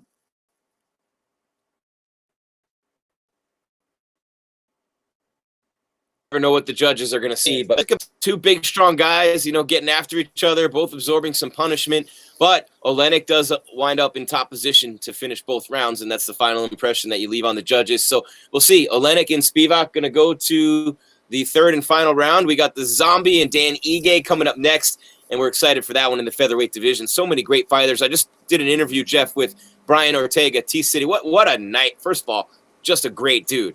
A great dude, Brian Ortega. And coaching the Ultimate Fighter against Alexander Volkanovski, the first thing he says to me, and you get that interview here this week on MMA Weekly, he said, no, the first fight I want after I win the belt is Max, because I want to avenge that loss to Max Holloway. But I was talking to him about the division, T-City Brian Ortega, and he said this division right here, he thinks it's in the UFC, and he just knows to be atop that division would be a special accomplishment. So there's a lot of great fighters at featherweight, the very best tonight in the Korean Zombie and Dan Ige, but not before Alexei Olynyk and Sergey Spivak. Heavyweight, it's anybody. I think Olynyk won round 1 and Spivak won round 2. And we do know one thing for sure. Neither fighter can feel too comfortable feeling like they're winning this fight. And each of them has to go out there and look for a finish here in round 3. At any point in time, that could happen. So it's just in the middle of the cage right now, 4:30 left in the round. And there they go. Yeah. Oh, he just missed with the uppercut. He The just missed with the uppercut. He's not gonna. Finally, he threw an uppercut. He threw it, and he missed by this much. I'm telling you, he's going to finish Olynyk with an uppercut. Spivak, if he hits one. Well, yeah. Anyway, I'm getting back to Ortega. If Ortega wins the title, he's not going to have a choice but to fight Max Holloway. That's who the UFC is going to want to. And if I were Brian, I might want to think twice about that, considering I saw the first fight. But he's got to get past. But he's got to fight Yair first. Yeah, and Max has to fight Yair. Max has a fight coming up too. Yeah, Max would do fine against Yair, though, I think. Ortega and Voko is going to be a different deal. I don't know. I mean, we'll see what Ortega's done and improvements that he's made. It's they still got a little bit before that fight comes to fruition. The Ultimate Fighters plays out. It's on Tuesday nights. We do a recap every week.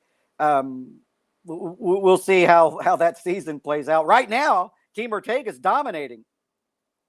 I'll tell you what, Spivak has really bloodied up Alexei in this round.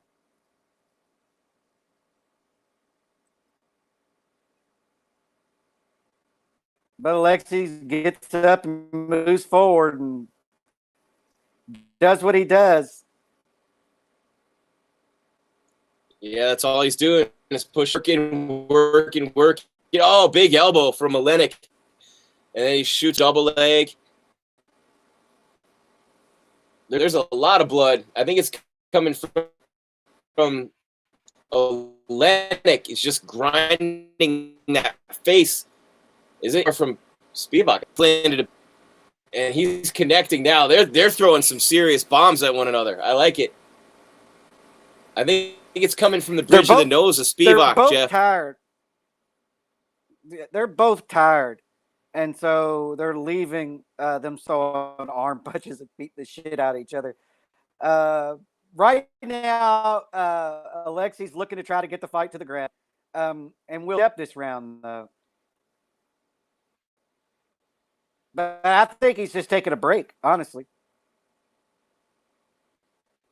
And now Is he gonna give up Olynyk's still top on that position? one leg. For that right leg. Yep, he gave Or the up left top leg, position. rather, of Spivak. Oh, now, yeah, he gave up top position. Spivak, there's blood everywhere, man. There's blood everywhere now. Yeah, Olynyk's bleeding. Lennox faces a bloody mess. We're going to see what happens here in the last minute, what goes on the ground here. I just scored those first 2 rounds, on each. And right now, Spivak's winning this round. Trapped in a semi-like crucifix here, and he's landing little elbows. He doesn't completely have the crucifix. He has one arm trapped, and then the other arm, he's able to kind of work his way around. Well, now Olynyk got his arm free. Yeah, and Spivak's trying to land some shots with that right. Olynyk's not letting it go. Wow, 40 seconds left in round number 3. Trouble here. Spivak might get the finish. They're both exhausted. These here, 30 seconds left in the fight. I think it's going to run out. But he might have won this fight because of this round. And what's crazy is I kind of had Alexei in control. Now I'm not sure he won the first, and then this, I feel like Spivak's just kind of beating up Alexei.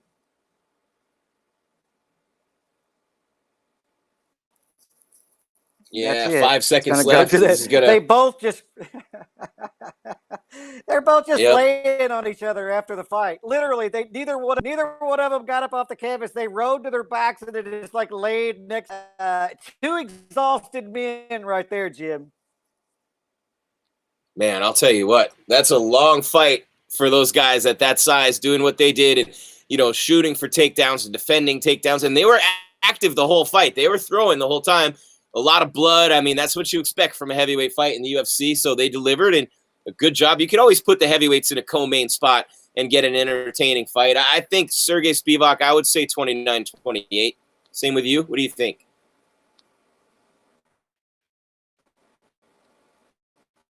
Yeah, I mean, that's how I would score it. I don't know what, because moments at the end of round 2, and then I felt like he won round 1. But he got dominated in round 3. I think he got fatigued because he ended up going for a takedown and then giving up top position kind of on a lazy takedown, pulling him to the ground. I feel like maybe he got fatigued, and then that was his undoing in that late in that fight.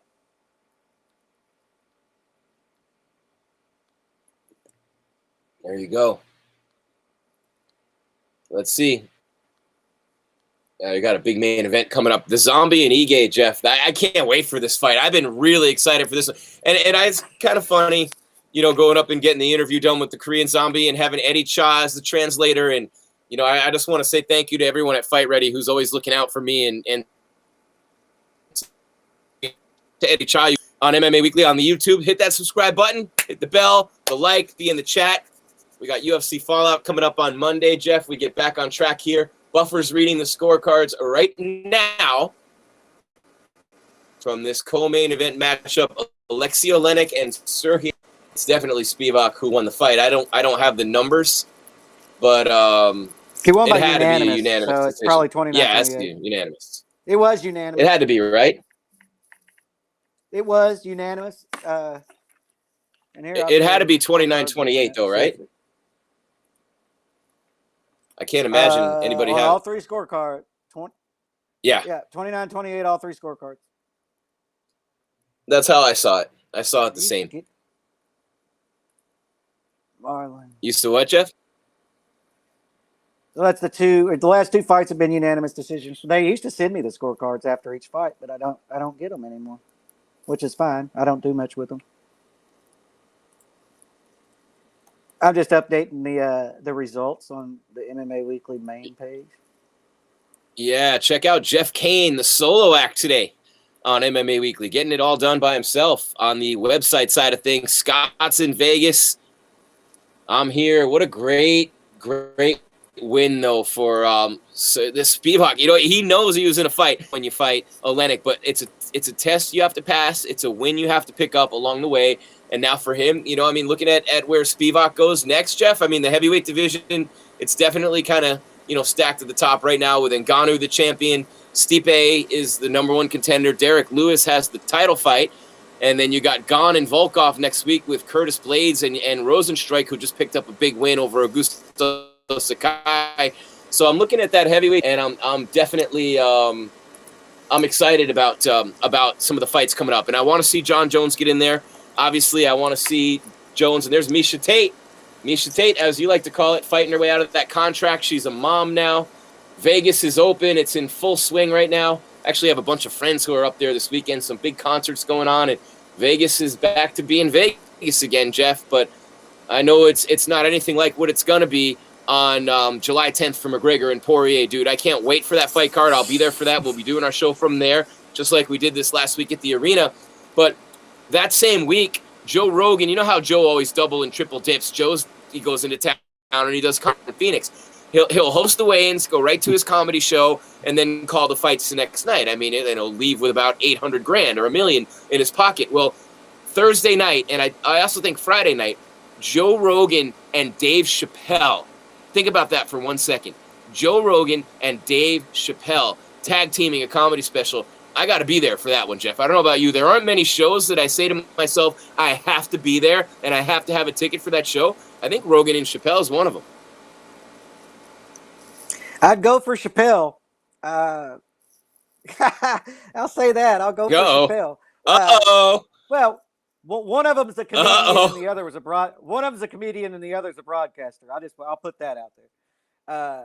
You don't think Joe? I like Joe's stand-up. Joe's stand-up's pretty good. I wouldn't call him on Chappelle's level.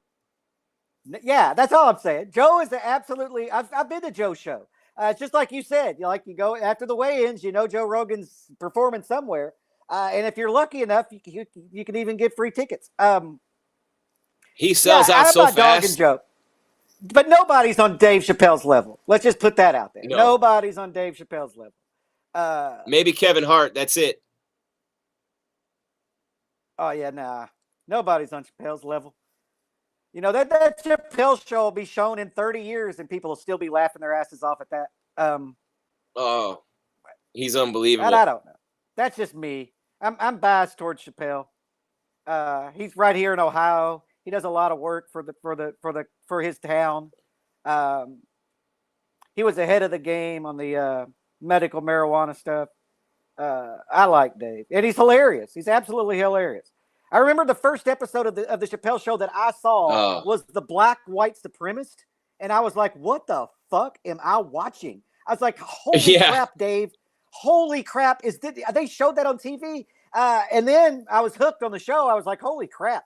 Dave Chappelle's taking things to another level that nobody's even thought about." Yeah, he's unbelievable.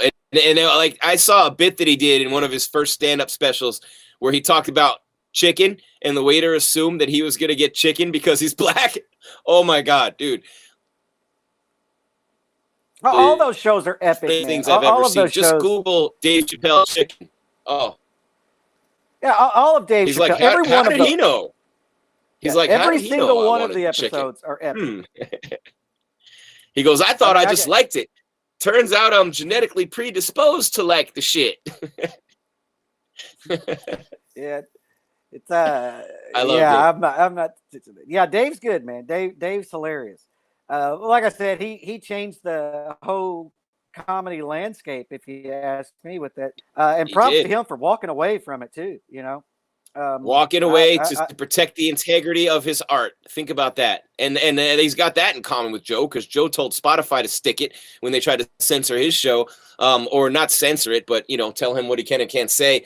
But when you don't need money, I mean, Dana White said it one time at a press conference, and I'll never forget it. He's right. He's like, what's the point of having fuck you money if you're not going to say fuck? I think both these guys have done that. That's why I want to see it. And think of the huevos on Joe Rogan. Think of the size of those grapefruits, Jeff, to do a comedy special with Dave Chappelle, the greatest comedian in the world, according to most people.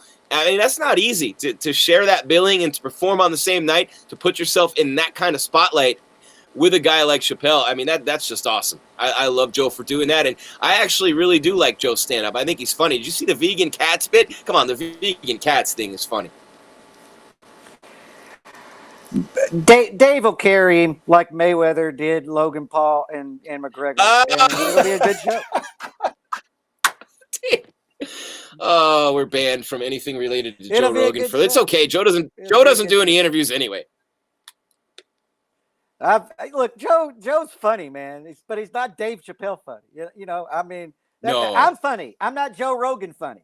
So you look, I'm not dogging Joe at all. But whenever you go out there with Dave Chappelle, I mean, come on, you're definitely the second Bill.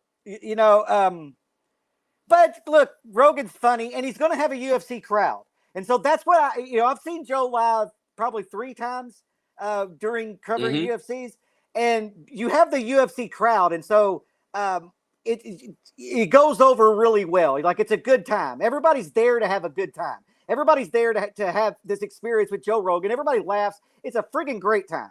That's not at all what I'm saying. But Dave Chappelle is going to come out there and go nuts. I don't know what he's going to do. It's Vegas. It's Vegas. But yeah, I love. Where is the show? Even the way the Chappelle Coast showed. I don't know. Where is it? I got to figure this out. I don't know.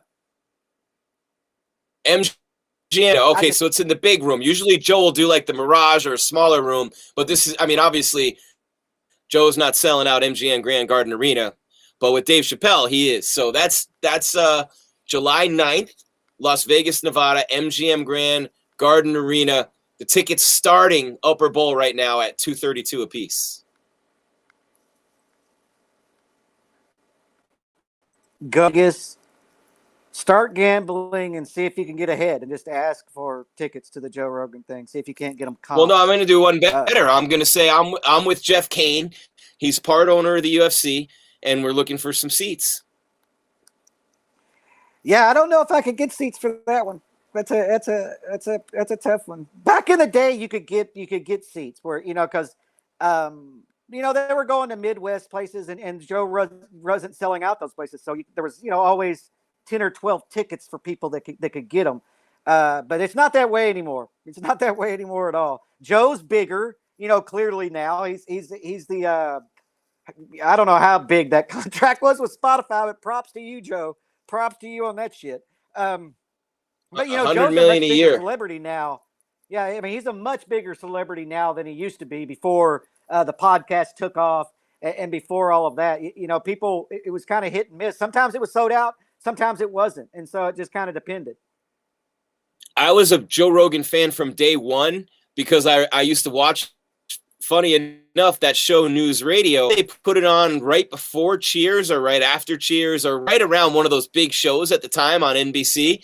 And so, when you look at News Radio with Phil Hartman, who's now, of course, dead, and Joe Rogan, and who else was on that show? Man, was it David Spade? I don't remember. Let's see. Hold on. American Sitcom News Radio. I don't remember. Because I'll be honest, I didn't know who Joe. He was the handyman on the show. What was the handyman? Joe Rogan was. Yeah, I didn't know. What's his name? It's not David Spade. It's Andy Dick. One of those losers. Andy Dick. Oh, okay. Andy Dick. Yeah, he was until he started commentating the UFC, and then I looked into his background after, but I really didn't know who he was. And that was my first introduction to Joe Rogan. But this was a different era, right? Where you didn't have satellite TV on every crazy and all that. And so if you didn't watch, then you was, and I didn't know who he was. And I saw his background in Mondo, and I was like, holy shit, this UFC commentator. And then I watched the show that he hosted. I watched a little bit of that because it's just shock value shows, which has their entertainment. Oh, value. yeah. But yeah, that's what made him the big star. He became a huge star on that show. Fear Factor is what made Joe Rogan a huge star. Yeah. Huge. That was the show that really put him out there. I didn't know even more than the podcast. Everyone watched that show. Yeah. But maybe I was just living in a shell or whatever. But I didn't know who he was until he started doing the UFC. And now he's Joe Rogan, multi-platform star, right? His resume is ridiculous. He's been covering the UFC for a long, long time as well. Or I don't know about covering it. Yeah, he has on his show. But he's been the commentator for a long time, and he's had his show for a while as well. Yeah, and he was on the Chappelle show twice as himself.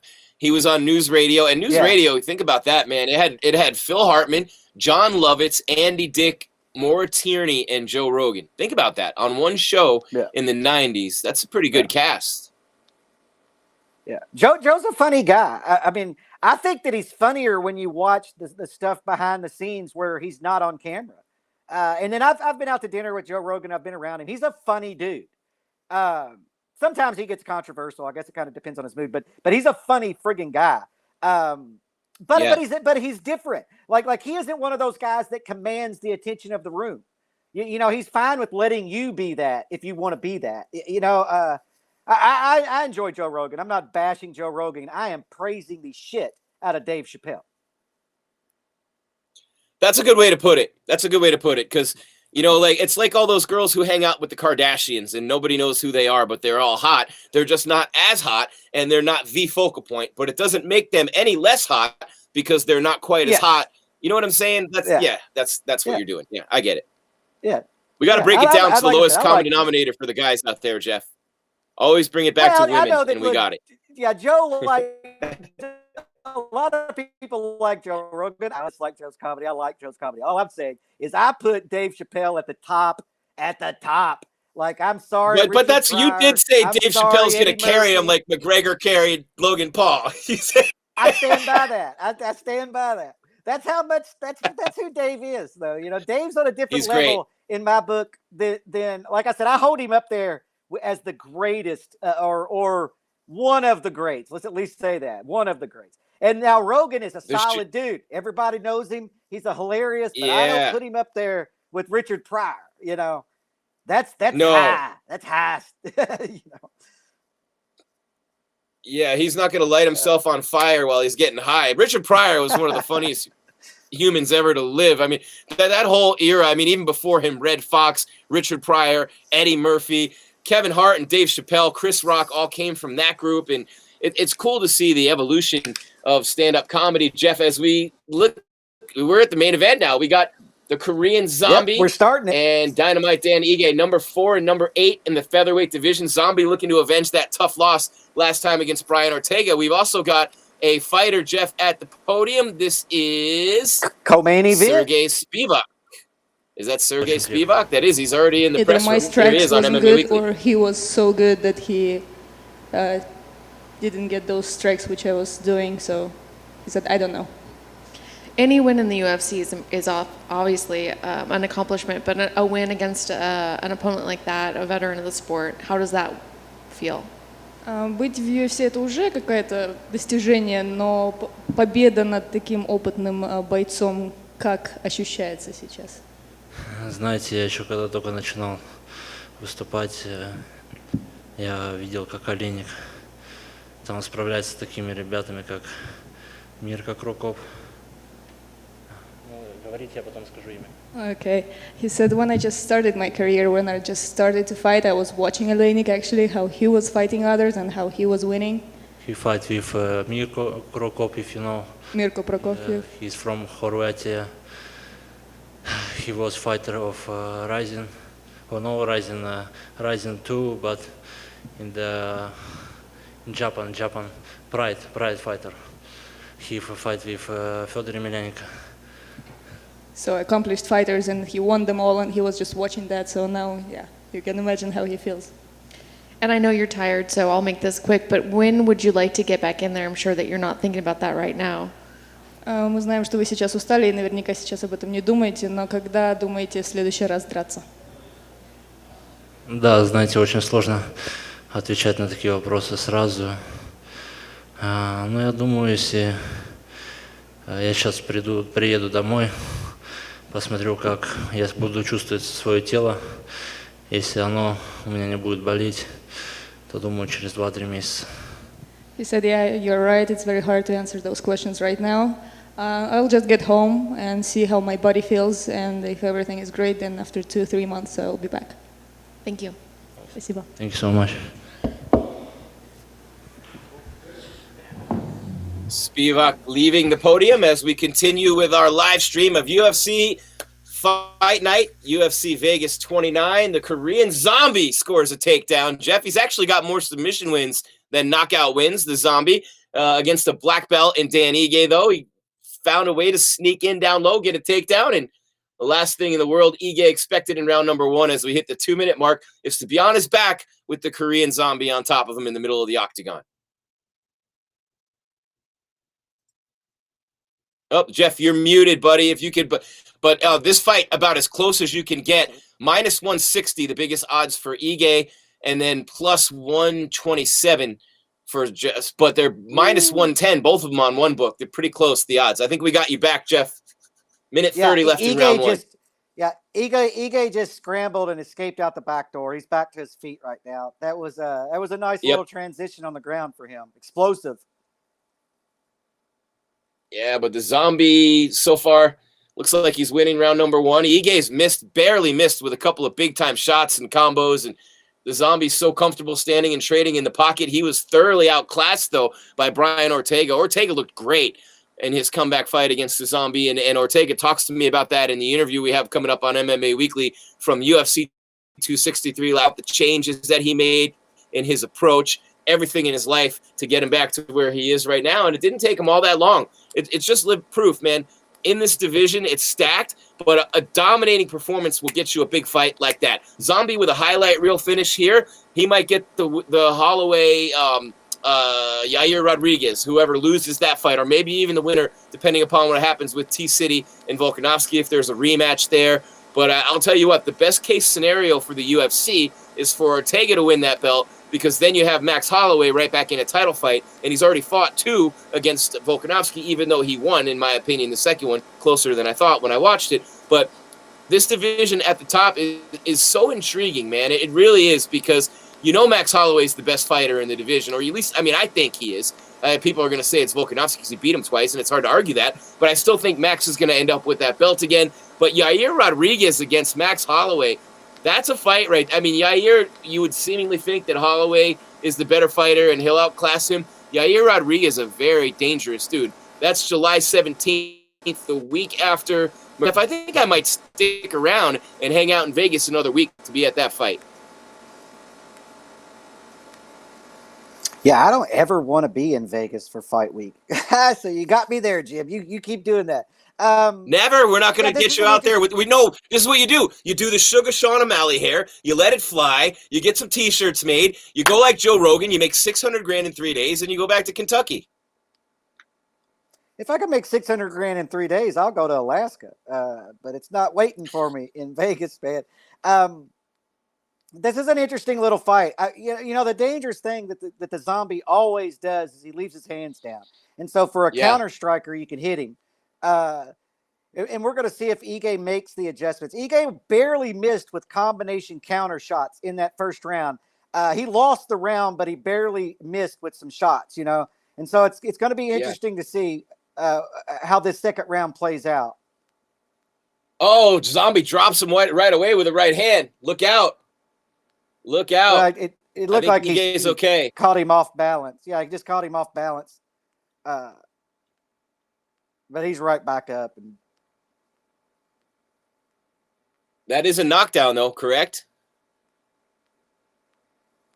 Well, I mean, you know, we don't in MMA. You don't score them like you do boxing. Like in boxing, we're at a 10-8 round right now. In MMA, that didn't mean anything. Yeah. He bounced right back up. Doesn't mean anything. Not really, unless he continues to dominate the round or the round's razor close. But right now, that was insignificant, you know, in the round. It was a dramatic moment, though, at first, because you didn't know how bad he was hurt, and then he popped right back up.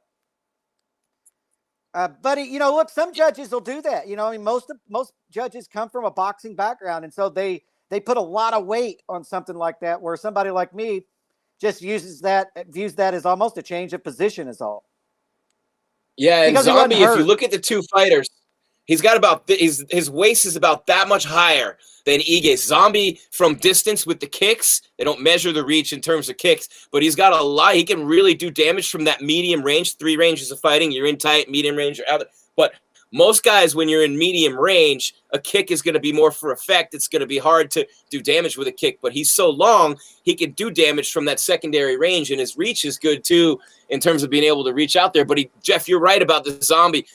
His arms are down, and he's eating a couple because of it, and he loves to stand up him for it, the Korean Zombie. But he's got that head forward, he's got the hands down, and if Ige can sneak in there with one, that'll be all she wrote. I mean, the most famous fight, of course, the Korean Zombie had was the Yair Rodriguez when he was dominating Hail Mary elbow with 1 second left. Oh, that and the twister over Leonard Garcia. Everybody remembers that one. The twister. He's used a good job of using his deep Ige on the outside. He's doing a very good job of it. Yeah. Ige just shot for a takedown, which is interesting. You're a couple of a few seconds, about 6 seconds ahead of me, Jeff. Ige is working on that takedown. The Zombie sprawls. Uh-oh. Zombie's got a submission on him here. Nope, gets away. Nah, he just... Old school chicken wing. Yeah, that wasn't going to work, but it might have made him change positions, and get out of there. He fended off the takedown, though. So they're back at standing. Zombie's hands low. Oh, nice kick of the lead leg by the Zombie. He's working on that lead leg of Ige. Ige is clearly going to want to get in close and fight dirty and get some takedowns. And yeah. See, Ige, Korean Couture really style, right there, Nick Sick there. He fainted. Go ahead, Jeff. Zombie. I said Ige fainted right there, and the Zombie missed with a huge right hand, and that's what I think Ige needs to do more of that. Get Jung to overcommit and miss on shots, and then try to take him out of there in the 4th and 5th rounds later when he slows down a little bit. Right now, Ige's having just popped him. Overcoming the reach advantage. Ige just popped him with a little short hook, but I'll tell you what, he shoots in for another takedown. The Zombie, I think, won round 1 because of the takedown. Some people scoring it for Ige. This round's pretty close, and the Zombie's cut now. The Zombie's cut right outside of his left eye. So Dan Ige's been finding a home with some of those shots, and now he's fighting in tight. The Zombie reverses it. Now the Zombie's going to go for a single leg. He's already got a takedown in that first round, but he's eating some big elbows from Ige for his trouble. And Ige trying to slide out the bottom in between and works his way right into his back. 30 seconds left in round 2. Ige took a chance there. Yeah, he took a chance there, and he ended up, giving up his back. But he's plenty skilled enough on the ground to last 20 seconds with Jung having his back. But we'll see. He's not going to get choked out here. I wouldn't think so. If there were longer left in the round, I might have a different opinion. But 20 seconds. If anything, Dan on that. Yeah, I interrupt. The one thing that I'm concerned about as on the ground, that cut right over here on the left eye of the Korean Zombie, Chen Sung-jung, it's a pretty serious cut. It's actually in a really bad spot, and it's a pretty serious cut. So we'll see what happens here in between rounds. Yeah, that's a bad spot. His whole entire eyelid is busted right open right here. Well, I want to see. I haven't seen a good shot of it. You'll see it in a second. He's got the Q-tip. Oh, no. And it says a shot from Ige. Combination with the left. And then I think it was the head that actually caused the cut. I could be wrong. But it's the head. It's always the headbutts. The Evander Holyfield School of Fighting. I'll tell you what, not for nothing, and I'm going to say this. I don't know if I should say it, but Evander Holyfield deserved to have his ear bit. All he did was headbutt Tyson 1,000 times. That was disgusting, that whole thing. Well, the referee should have done a better job. But look, you brought up before, the Korean Zombie fights with his head forward, and so whenever you fight like that, if we clash heads, man, I don't think you can blame anybody for that. I don't feel like Ige tried to close the distance and they collided heads, basically. They're throwing down to start round 3, Jeff. They're throwing down. And now Zombie shoots for another takedown. Is he going to get it? He got it. The Zombie, 3 for 3 on takedowns in this fight.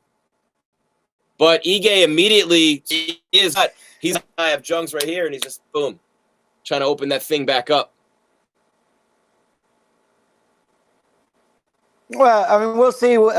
So far, Jung hasn't had a lot of success takedowns, but he hasn't been able a lot, except when Ige tried to do something crazy and he ended up giving up his back. So we're going to see to do anything. Or he might do these as well, you know, and then get back up and throw down some more. So far, that cut's holding up, but Ige is trying to find it and work on it for sure. I mean, that's a good strategy right now. I'd be ripping at that thing with my fingers, anything I could, to make that blood start gushing. I didn't see how bad it was. It's from here to here, Jeff. If you can see in my eye, it's right across here, right there. And it's about that big. Yeah, I mean, we'll see it after the fight, I'm sure. Still hasn't opened up, though. Minute and a half into the round. Still nothing.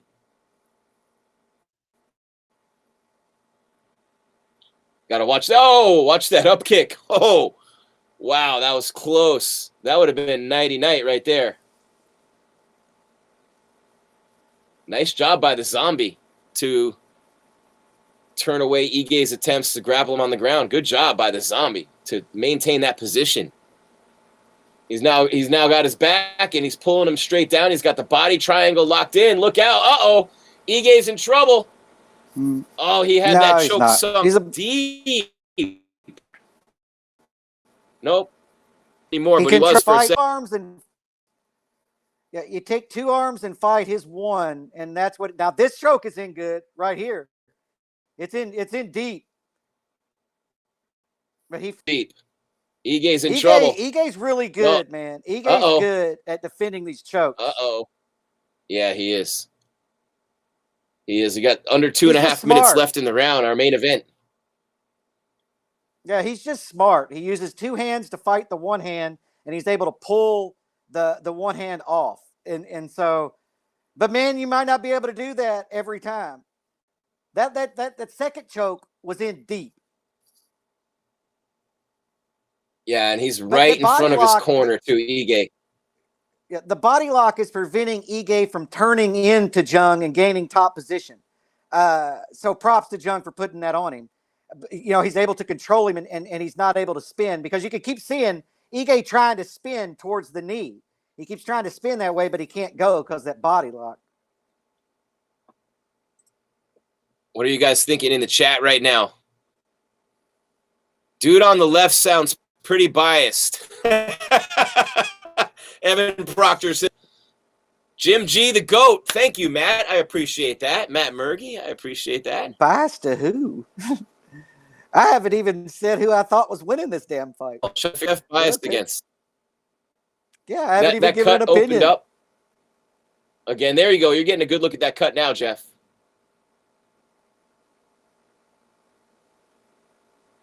The Zombie maintaining his composure. A minute left in the round, looking to sink back in that rear naked. And they are working on, I mean, there is a lot of movement. Ige got the leg broken. You know, he got the triangle off of him for a second. Yep, Zombie got it right back on. Well, he's just got one leg now instead of the 2. And so it's a better position for Ige, but it's still not a great position. He might want to watch out for the twister right here. He's got to finish this round out. I mean, just avoid the submission here. That's all you're doing if you're Ige. I thought that one rear naked choke, the second attempt, was pretty tight. It was locked in, but it was in deep. It was in deep. Yeah, he's got a short neck too. He's one of those no necks. It's hard to get that neck of Ige. Here it is again. 10 seconds left. Zombie trying to lock it in. He's not going to get him here. Nah, it's just right across his face. Ige will survive to go to round 4. But the Zombie wins another round. I've got it.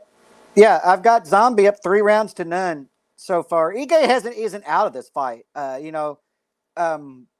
but he's losing. He probably needs a finish to win this fight for sure, or a 10-8 round. Let's see, Jeff. Where are we here? Dan Ige. I want to talk about Dan Ige's got it. Yeah, and you have it 3-0 Ige's last fight was a win over Gavin Tucker. He lost to Calvin Kattar before that. I think we're gonna have Chito Vera at the podium here. So we will send it to Vegas. Marlon Chito Vera on MMA Weekly at the Apex.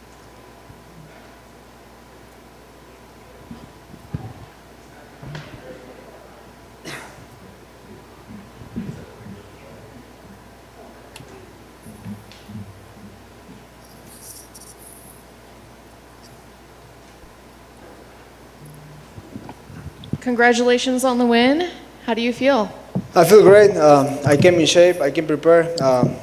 6 months of non-stop work, and I was asking for a fight since January, believe it or not. And later but sooner came, and we're here. I'm pretty happy about the fight and the result. And it was a rematch. So can you kind of explain to us how different it felt, or maybe how similar it felt? It's definitely different on a regular fight, just because the fact that you already fought the guy, you guys felt each other's energy for 15 minutes back in the day. But both of us are completely different fighters. It's many years ago.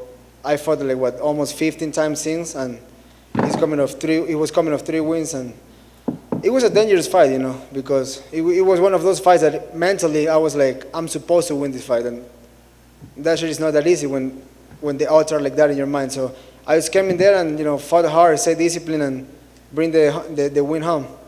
So did it almost feel like a completely different fighter? Not really. Like he keeps whining the same way his punches. Like he's a guy that is easy to hit, but the problem is if you miss, he's throwing bombs at you, and that's how he finished the last 2 guys. They kind of forget about it, and they were popping him, and they just eat a bomb and went to sleep. So the guy is dangerous. So I wasn't there to be cocky or disrespect the guy, because you get punched in the face, you're fucked. Was there anything that surprised you about him this time around? He was moving a lot. Last time he came at me, but last time I was pretty green too. It was my 3rd fight. I was training in Ecuador, so this time my game plan was just walk him down and make him pay at any moment, and sure I did. And you said you were trying to get a fight since January. How fast do you want to get it back in there now? Are you wanting to take a little bit of a break? No, there's no breaks. I'm gonna go back to the gym next week, and I'm not gonna go crazy. I'm not gonna spar on Tuesday, but there's things you can work on. There's things you can get better, and there's always room for improvement. So that's what it's all about for me. And if they find me a good fight in the next couple of months, I'm gonna be ready to go. And what are your things you want to improve on? Everything, just stay sharp, stay in the gym, and don't forget what bring me here. That is hard work. So a lot of people forget about that, and then you get fucked up. I'm not planning on that. Thank you. Thank you. Were you surprised how much punishment he was able to take? Yeah, he was taking a lot of damage, and sometimes the elbow rocked him because I felt his leg giving up in the stand-up. Then a couple of the jabs hurt him because I saw his eyes getting weird, and then in the ground, those elbows were pretty solid because there were more than 3 cuts in his head, and the guy is tough. He can take a punch, and I have the gas and to do that for 25 minutes or more. Is there anyone in particular you would like to fight? I would like to fight with Cruz. It's not like I'm dying for the fight, but I think it makes sense. But anybody in that top 10 till the top 5, I would love to fight. Since they give me this rematch, I'll be willing to fight Aldo again, but I don't think he will do it, since he already, before the fight last time, he declined a 5-rounder, so I think he knew it. But fuck it, I take the loss like a man. I get better, and I was able to do that today. I take the guy down and stay there with the elbows. Why not win like that? For what it's worth, Cruz on the TV, he said that he respected you for looking up, but he also wants to look up. I respect him for that, but the UFC might call him for the fight. We will see. If I'm not wrong, they called him before, after my fight with Sonja Dunn, and I believe he declined it. So we'll see what happens. I'm gonna fight anybody at any time, so they know me. Congrats, man. Thank you, brother. Marlon, ¿puedes explicarnos un poco por qué escogiste esa canción con la que saliste? Me gusta el reggae, me gusta mucho el reggae. Y esa canción fue la que me prendió para esta pelea en particular. Yo siempre cambio de canción en todas mis peleas, siempre busco una canción nueva, ¿no? A veces la gente quiere algo, la gente pide algo, pero no es lo que le haga sentir bien a la gente. El que se va a trepar a las jaulas soy yo. Felicidades en el triunfo, Chito. Ya que has trabajado ahí con el UFC, comentarista, ¿eso te ha ayudado en tu juego? ¿Has podido mejorar ya estar detrás de la pantalla, aparte de en la jaula? Sí, realmente ayuda mucho el estar comentando las peleas, porque ves las peleas en vivo, puedes ver a los peleadores cuando se quiebran, cuando hay que acelerar, y en esta fue una de esas peleas, ¿no?, en las que había que apretar un poquito el acelerador y hacer más puntos, hacer un poquito más de daño a tu oponente y seguir empujando hacia adelante, ¿no? Porque si no tienes la experiencia que has visto eso, es algo nuevo para ti. ¿Era parte del plan empezar un poquito lento? Porque se vio que claramente ya te prendiste para el segundo y tercer asalto. La parte del plan era usar mucho el jab y presionar, pero él estaba tirando muchos golpes fuertes, entonces tenía que también cuidarme. Pero realmente hay situaciones a veces, ¿no? A veces no quieres arriesgarte mucho, y sé que tengo el tanque de gas para empujar en 2 asaltos, así que quería mirarle la fuerza, la velocidad, porque el que tenía más que ganar en esta pelea es él que yo. El que está en los rankings soy yo, entonces tenía que ser un poco más inteligente que él, y así lo hice. Ok, y has mencionado que quieres eventualmente llegar al título. Si no te dan a Cruz, ¿aceptarías una pelea si te la ofrecen para julio, agosto, o a fuerzas quieres ranking de los mejores 10? Pues ya es parte de la UFC, ¿no? Ellos me van a llamar con un nombre y vamos a ver qué sale. Idealmente, ¿quién quisiera? Si te dieran la opción. Claro, no siempre sucede, pero vamos a decir, Chito, pelea estelar, 5 rounds contra... Me parecería una buena pelea con Cruz, con Moraes, con cualquiera que esté del número 8 al 5. Ok, de acuerdo. ¿Lesiones? ¿Algo que te molestó hoy o nada? Lo siento. Por ahí un par de golpes, pero nada que no se cure con hielo y whisky. Muy bien, felicidades. Thank you, gracias. Thank you, guys. All right, that's Marlon Chito Vera with a win over Davey Grant. Is there another question? Is it in English? Nope, he's leaving. Usually you'll get some translation if there's a conversation going on in Espanol. I know I need to learn Spanish a little bit better so I can follow along. But, man, I'll tell you what, this main event, Jeff Cain, has me on the edge of my seat. I have it 4-0 Zombie, maybe 1 round for Ige. That last round with that takedown, I think Ige was kind of winning that round based on the strikes landed. But Zombie with the takedowns. The takedowns will win him this fight. The jab and the takedowns. The basics, Jeff Cain. The basics. How many times does it come down to the basics in a fight like this? Well, Ige's touching him up right now. Yeah, he is. Yeah, he was able to catch a kick. He was able to catch a kick. Nice. Crazy scramble right there. Ige's coming out the way he should. He knows he's down 4 rounds. He has to finish, and he's coming out looking to. God, he's digging to the body. Those are hurting me, Jim. And those shots are coming close to the head of the Zombie too. I mean, any of those lands, it could be night, lights out. And he's had in his past some fights where he's lost them late when he had a big lead. The Zombie. I mean, I hate to throw the Yair Rodriguez fight in his face again, but man, I'll tell you what, it's the main event. You're in round 5. You kind of felt like this fight was going to go the distance. You knew it'd be an exciting fight. It's just lived up to the billing and then some. But you know, the high level grappling and the takedowns from the Zombie. Very impressive. Look, you don't get to be 4th in the world and fight the fights he's fought if you're not good at everything. But more known as a striker. He does have a bunch of submission wins in his career. But Ige, the black belt out of Extreme Couture, still trying to work that single leg right now. The cut above the eye of the Zombie never really became a big factor like I thought it might. And each guy has come really close to that a few times. Ige, though, one thing I know about him, his loss to Cater is his only loss in, 8 fights? I mean, this guy's relentless. He won't stop. You literally have to kill him to beat him. He's ridiculous. And, of course, he's not nicknamed Dynamite Dan for no reason. He can put you to sleep at any time. Yeah, I mean, he's just able. He's winning the striking. He won the striking in the last round. And then I don't know why he keeps looking for these takedowns. I mean, you're winning the striking. In the last round, he got taken down because Zombie caught a body kick. In this round, Jung just took him down. You know, and I think Ige's tired. I think he is. I think he punched himself out in the beginning of this round. There And then he is. all He's this got his grappling back taken. takes its toll on you. Yeah, and he's got the body lock in, so he's not going to be able to spin.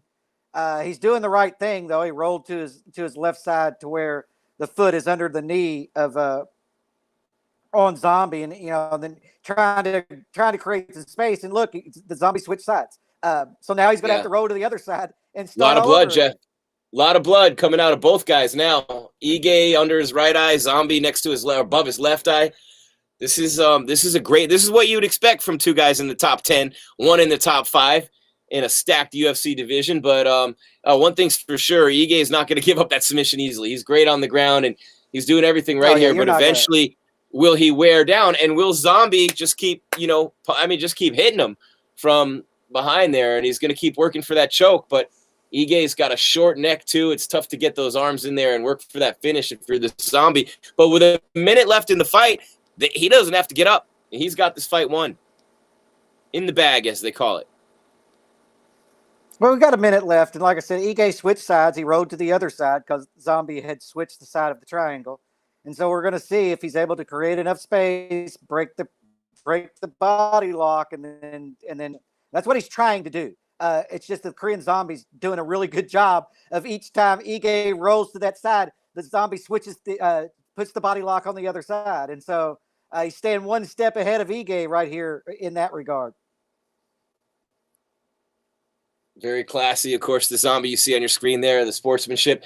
20 seconds remaining in this fight, Jeff Cain. Zombie now hitting him with some pretty big shots from the bottom. Ige desperately trying to flail away, but it looks like this fight's going to finish right where it is right now with the Zombie with that body lock, looking for a choke from behind. 10 seconds left. Not going to get the finish, but Ige's not going to get up, and the Zombie is going to win the fight. 3, 2, 1, over. Very, very impressive, methodical performance by the Korean Zombie. I mean, Chan Sung Jung grinds it out, with the takedowns and the ground game. I mean, that's a very impressive performance by the Korean Zombie, Jeff. Last time out, he was dominated by Brian Ortega, and that was a big comeback fight for T-City. But I'll tell you what, man, that's a good performance right there. And now you're looking at the rankings. You got Rodriguez coming up against Max Holloway. Cater is out there. I mean, Calvin Cater got pieced up by Max Holloway. So there's some good fights for the Zombie in the top 5 of the featherweight division. Yeah, I mean, he's not going to move up in the rankings. It doesn't do anything for this win tonight as far as it keeps him in his spot, because you can't beat a guy ranked below you and then move up past people ahead of you. Or not, in my opinion. But it maintains his spot, and it puts him in the top of that division's getting ready to compete, as you brought up. And so he could find himself here after July 17th right in the mix, right in the title mix without having to do anything. But, yeah, this was a good win tonight. He, I don't want to say he dominated. He did. He dominated Ige on the ground, was able to take his back routinely and control him into place. On the feet, it was hit and miss. Zombie won early rounds on the feet. Ige won the late rounds. But at the end of the day, Korean Zombie won all 5 rounds. Or on my scorecard. Here is first. So Jim's going to see what it does. But, yeah, it's going to be a unanimous decision. 50-45 is my guess. One of those rounds could have gone the other way. You muted yourself, Jim. Yeah, he's listening to the scorecards. I was checking out the scores. I muted myself because I wanted to hear the score. So 2 of the judges had it 49-46, and one of them had it 48-47. I'm really surprised by that 48-47. I don't know what that judge was watching. A different side of the cage. But a takedown's a takedown, and ground and pound's ground and pound, and octagon control is octagon. I don't know. Well, I mean, in the 4th round, if you want to get down to octagon control, Ige beat him for 4 minutes of that round, and then Zombie caught a kick and was able to take him down. He controlled the 1 minute. So I could see where you score the 4th round for it. And then there was the second round where we're like, did he steal that round or did he not? So I could see it. That's not how I saw it, though. I had it 50-45, 5 rounds to none. But I can definitely see the 49-46. Yeah, 48-47 is a little much. But like I said, the judges are different, man. I mean, you don't know what they're looking at. You don't know what they think's important. Some people score takedowns as important. Some don't. I do, or I score them as just as important.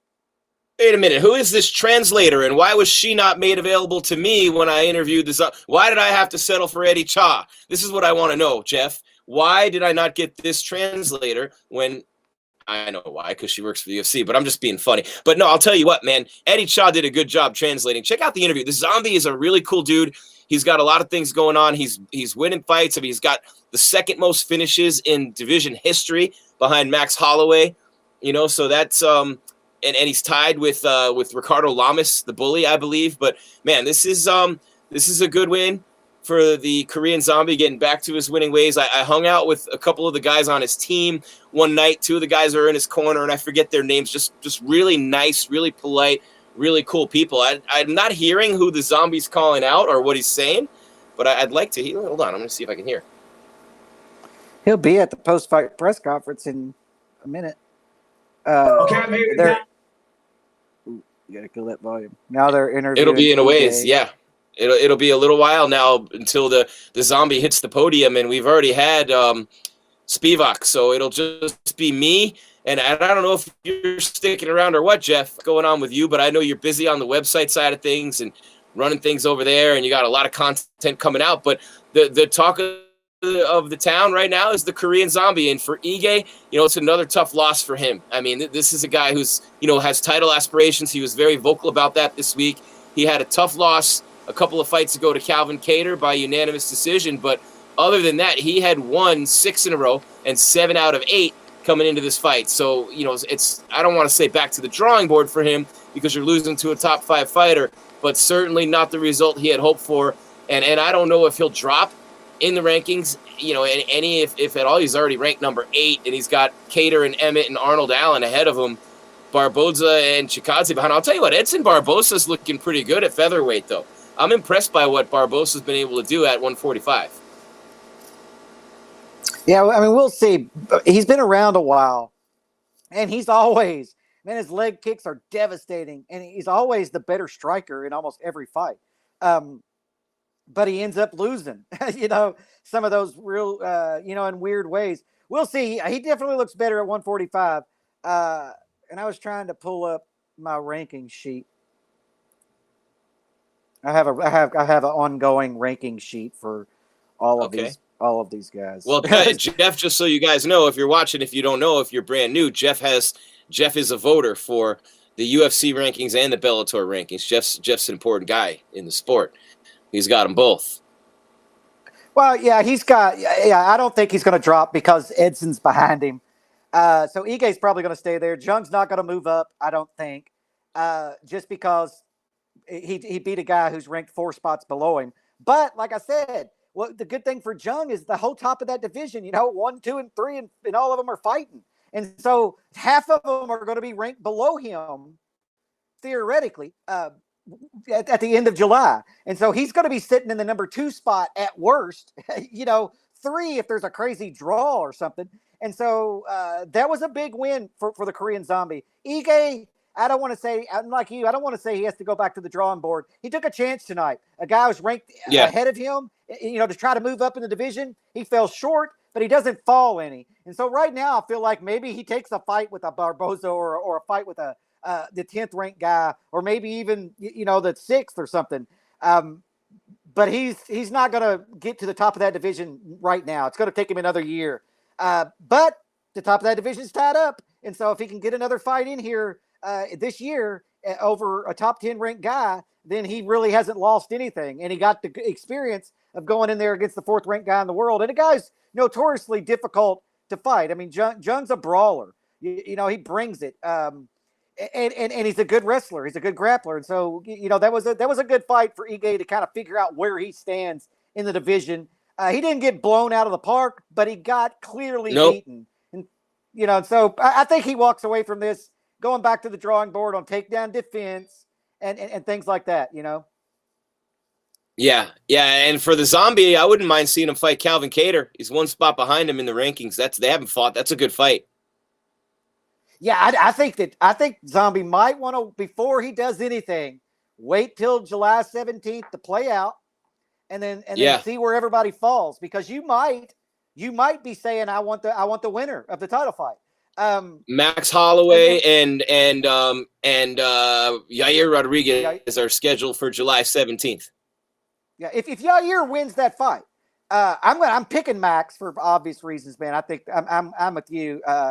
Max is tough to deal with. I think it's a two-man division in a lot of ways, with Ortega trying to say hell no. There's three of us up here, and then Yair's trying to peek in there. But right now, if the Zombie just sits there for a minute and Yair beats Max, then he's going to have a strong argument that I want the next title fight, regardless who wins the title fight.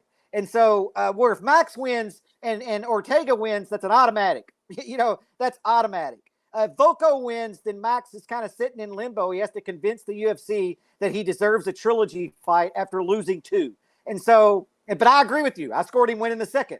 So I don't know, man. That's a crazy division right now. But I think the Zombie's sitting in a great spot. He just needs to sit back, wait for August to get here, and then sign a battle agreement. Yeah, and that fight between T-City and Volkanovski is not, I don't think it's officially announced yet. I could be wrong, but I got the inside info. It's September. I think it's September 4th is what they're looking at. It usually falls the weekend that the show ends. Like the finale goes off on Friday, and then there's a pay-per-view on Saturday. That's how they usually do it. I'm not saying that's how they're going to do it this time. But that's how they usually do it. So I don't know when the season ends, Jim. I don't know. But September sounds good to me. They both look like they're ready to go. On the show, I'm the one that writes up the recaps, and they both look good, man. They both look good. They're both extremely confident. They both look good. Yeah, they're both extremely confident. And I expect that out of Volko. Ortega, I didn't know how he was going to come into this, but he seems extremely confident. And so we'll see, man. Confidence is a big factor in these fights. Self-doubt will kill you in everything. Kill you at everything. And we're looking at September 25th. And I think that would be the Jan Blachowicz-Glover Teixeira fight. I can't believe Glover got a title shot. Props to him, but I almost don't want to watch. It's like, man, I don't know. I sound like I'm dissing Glover, but if a guy, and I give him all the credit in the world to work his way back, but it just seems like that division thinned out, and I'm not excited to see Jan Blachowicz fight Glover Teixeira, and it'll be a disaster if Glover wins for the division. But then again, I can be a little bit of a pessimist here and there when it comes to these things, I admit. Yeah, I don't know that there's much of a trade-off. I think that Teixeira is just as popular as Blachowicz. No, it's not that he's not popular. It's just that, I just don't see him as a real title contender. Yeah. He's old. He's not going to be there for very long, no matter if he wins it or not. Right. That's the reality of it. We'll see. Glover's the real challenger there is Yuri. Right, Jeff? Right? What do you think about that? Yuri Prochazka, however you say, against Jan Blachowicz. That's the one that I'd be excited to see, with what Yuri's been just sleeping dudes. And then Rakic is right there too. So Yuri and Alexander Rakic, that's definitely, that's a tough division. Yeah. When you look at that division, Glover's the old school guy. And he's not going to be around. This is I'm not saying that he can't defend the title if he wins it. That's not what I'm saying.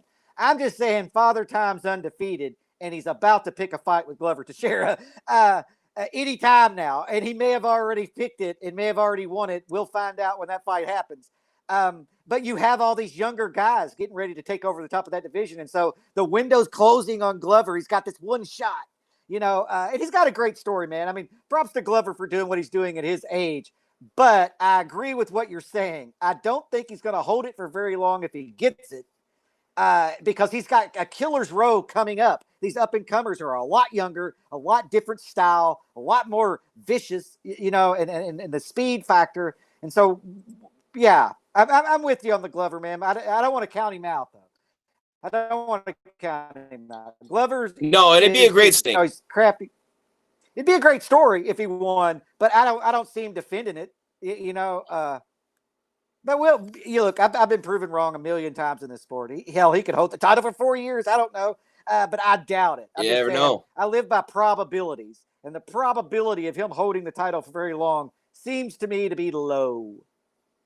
Seems to be low, man. It seems to be low. Hit that subscribe button, smash that like, the bell. MMA Weekly on YouTube. We're over 600K. MMAWeekly.com, the website. Follow us on all the social media platforms, guys. Fight night this week. Another one next week with Cyril Gahn and Volkov. We're leading you up, slowly walking it toward Conor McGregor and Dustin Poirier. The trilogy fight coming up in July in Vegas. The week after that, it's Max Holloway and Yair Rodriguez. And Jeff, when I look at Yuri and Alexander Rakic is the fight to make. Yuri Prochazka and Alexander Rakic is the fight to make in that division right now because Glover's fighting Jan. Those two should fight. Neither one of those guys is a clear number one contender. The winner of that fight would be a clear number one contender, and that's the fight I want to see. Those two guys with their two styles, because let's not forget, Rakic just leapfrogged over Santos, and they're sitting there at 2 and 3, and Yuri coming in looking to win the UFC belt on top of the other belts he's won in his career. Jan Blachowicz at the top of the division at 205, still out somewhere. Who knows if he's going to fight again with his new will be able to help him there. The guy from Golden Boy, Schaefer, but who knows? Just hate to see the world on the shelf at any point in time not competing. Then we all lose there. Yeah, I make that Yuri matchup because that way. I kind of let him ride and see what happens in this Glover fight because if Jan wins, you have to have him. It's going to be one of them. If they fight each other, you're kind of ruining the other one. You're knocking them down to 6th, 5th, or 6th in the rankings. I fight. I would love to see that fight. I just don't know if because you're a contender. And look, the probability of Glover winning is not high. I mean, I'm probably not going to pick Glover in the fight. Well, but I'm not picking it. I think the UFC is going to try to move on to that division and let you put that fight together. But I love the matchup. And I think we're going to see that just might be for a title down the road.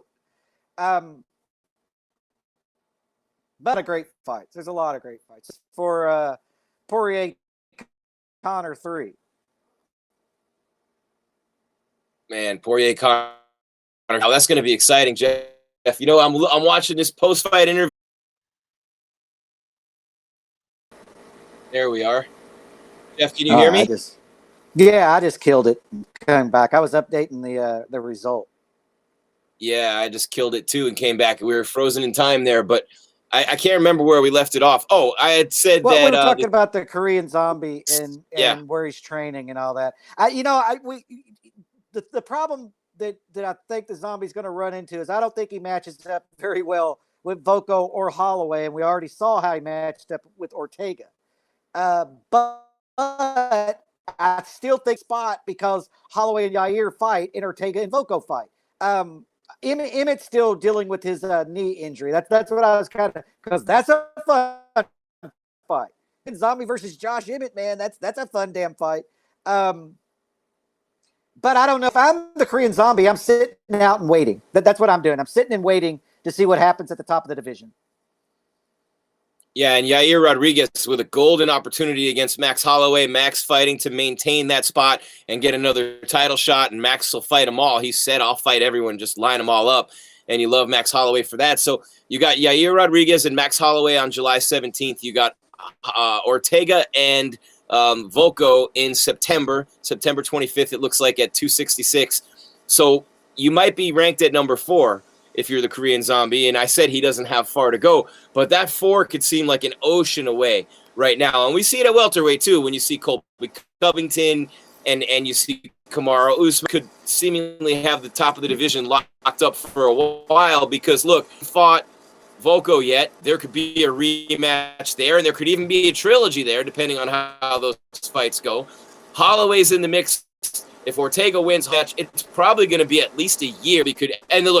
Anything can happen. He could be a replacement. A fight could fall off. A fighter could fall off.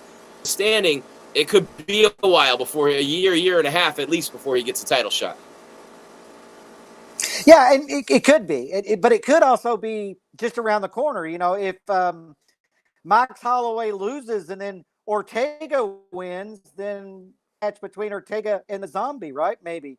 And so it just all depends on the way this is going to play out. I think Jung's going to have to fight again, only because that the championship fight's in September. But I would still wait until after these fights get through with July, and because it might be worth waiting till February or March to fight if it's for the title. If you can't get that, then yeah, just fight sometime and knock out top 5, and then you're the title contender. But I think he needs to wait right now. I think that's the smart thing to do, is just kind of wait and see what happens. Where are you going to be in Vegas for the Poirier Conor 3? I'm working on that right now. I'm trying to be right outside the arena like I was in Glendale for this last one. It's a little. In the past, I did my show out in front of Beer House, which is on the way in from New York on the left-hand side, kind of about halfway down between Las Vegas Boulevard and T-Mobile Arena. It's not a bad spot. And Jeff, my brain was somewhere else that Max Holloway pulled out of that fight against you. So they're going to keep the pairing together. It got moved back, but it won't be July 17th. It'll be I forgot, Max Holloway has an injury and he pulled out of that fight. Yeah, that happened this week. Hell, I wrote the story up and I forgot about it. There's a lot of shit going on, Jim, to keep up with. There's a lot of shit to keep Thank up you with. for making me feel bad, you man. You got my back. Yeah, I had forgot about it. Like I said, I wrote that damn story on it. But it's I wrote the damn story and I forgot. Yeah, I would still wait if I were Jung. I would still wait because you're right there. You're right there. And it's worth waiting 6 months to see if you're going to get that shot or if you're not. You're not wasting that much time. He's probably going to be out 6 months anyway with the cut and then healing up and all that, So I would just wait, and then after that, I'd start having people title shot, depending on how everything plays out. Because Holloway, I don't remember what the injury was. I don't even remember. It's undisclosed. That's terrible. It's undisclosed. Right. That's why you don't remember, because it's undisclosed. But because but them keeping that pairing together kind of tells me that it's not something that's going to set it back 8 months. It's probably just going to be 60 days pushed back or something like that, or they wouldn't have kept the pairing together. Or that's my opinion. I feel like maybe he rolled his ankle or something weird. Maybe even a broken hand or a cut, even like the Diaz cut pushed that fight back just 4 weeks, a month, and so we're going to get that fight. It's probably just not going to be till August. Actually, whenever I do that fight, I push it back to be the co-main event of the Ortega-Volko fight. That's when I do that fight. Keep them all on the same timeline. Keep them all on the same timeline, and then you have Max there to call out the winner if it's Ortega, and if not, you know what I mean? And then the post-fight press conference and the pre-fight press conferences could get real interesting if Holloway chooses to go that route. You know what I mean? And that just builds a fight. So, yeah, I would probably put them on the same damn card. We've got a lot of belts changing hands this year. Korean Zombie coming to the podium next, as you see right here on MMA Weekly, the most trusted source in news and entertainment in MMA for almost 20 years. We got our guy Scott on site. Jeff's in Kentucky. I'm in Arizona. Big week for UFC. Jeff still feeling the fallout. We didn't do the fallout show this week. It was a crazy week for all of us with travel and everything, but and we'll get back to that this Monday. But Jeff, man, what an unbelievable night for Brandon Moreno.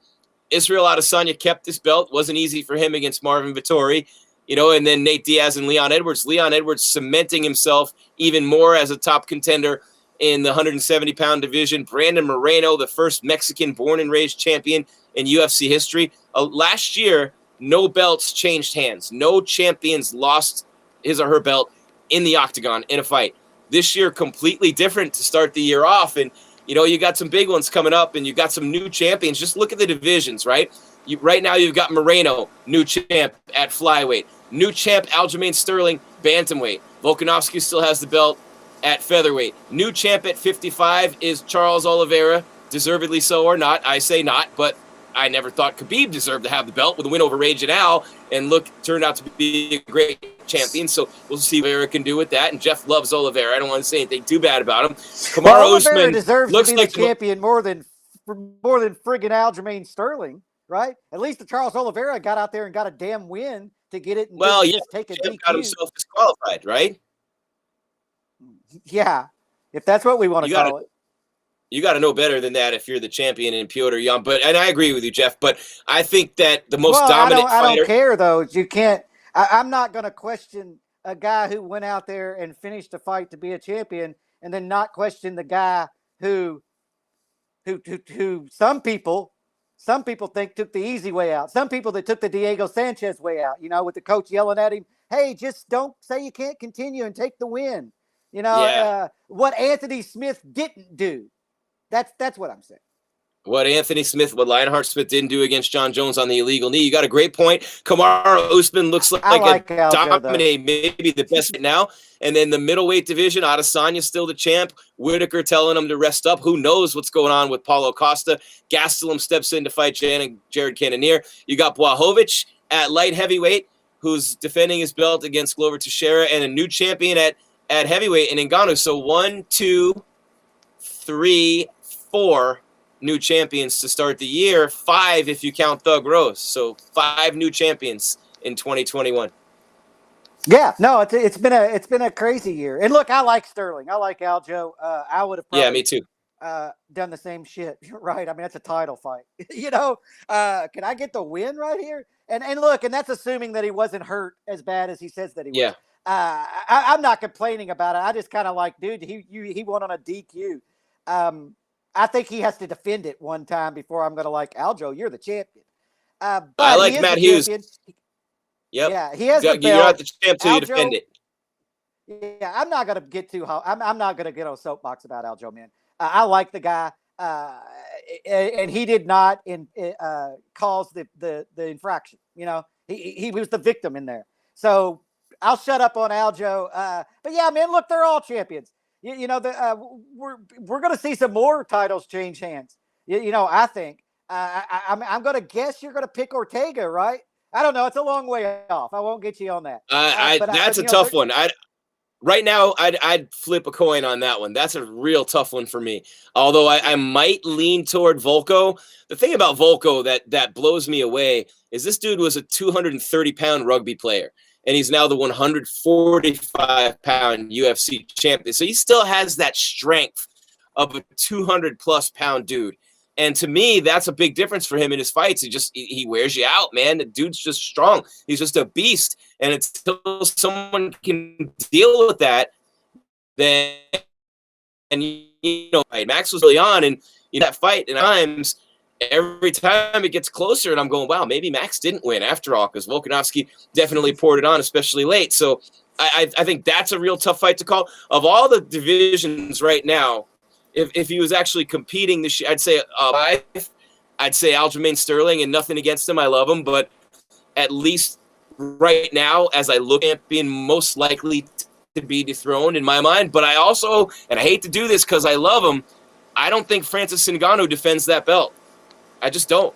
I think the heavyweight division's brutal anyway, and what Stipe did's miraculous, but I don't see Ngannou holding on to that belt long. Live by the sword, die by the sword. I don't think he's well-rounded.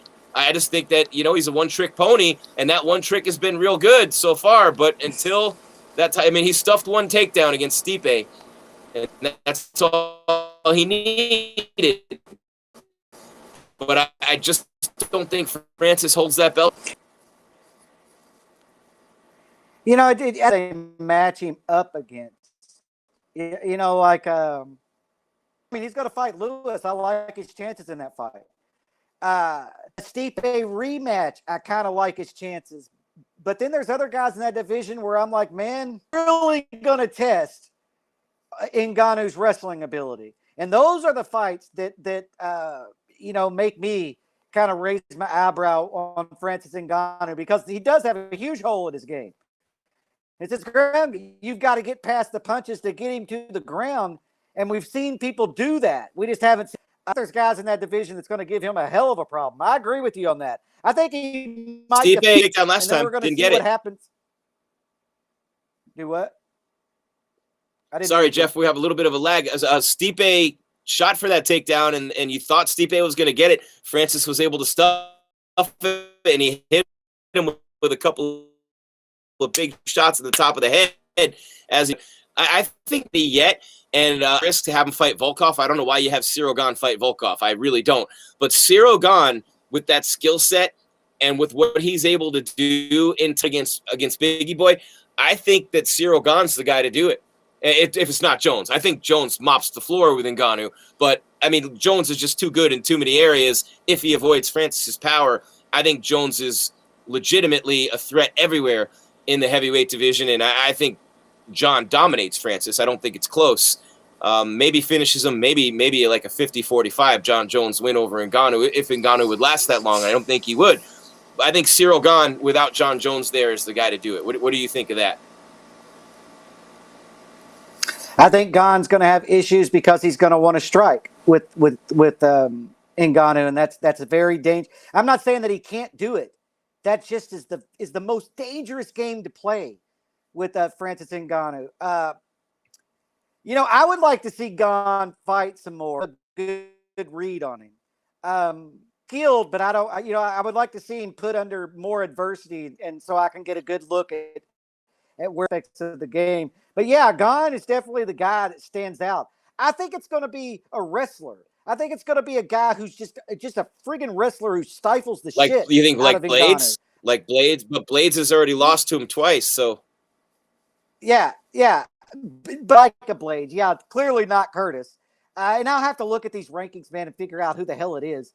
I don't know. I don't know.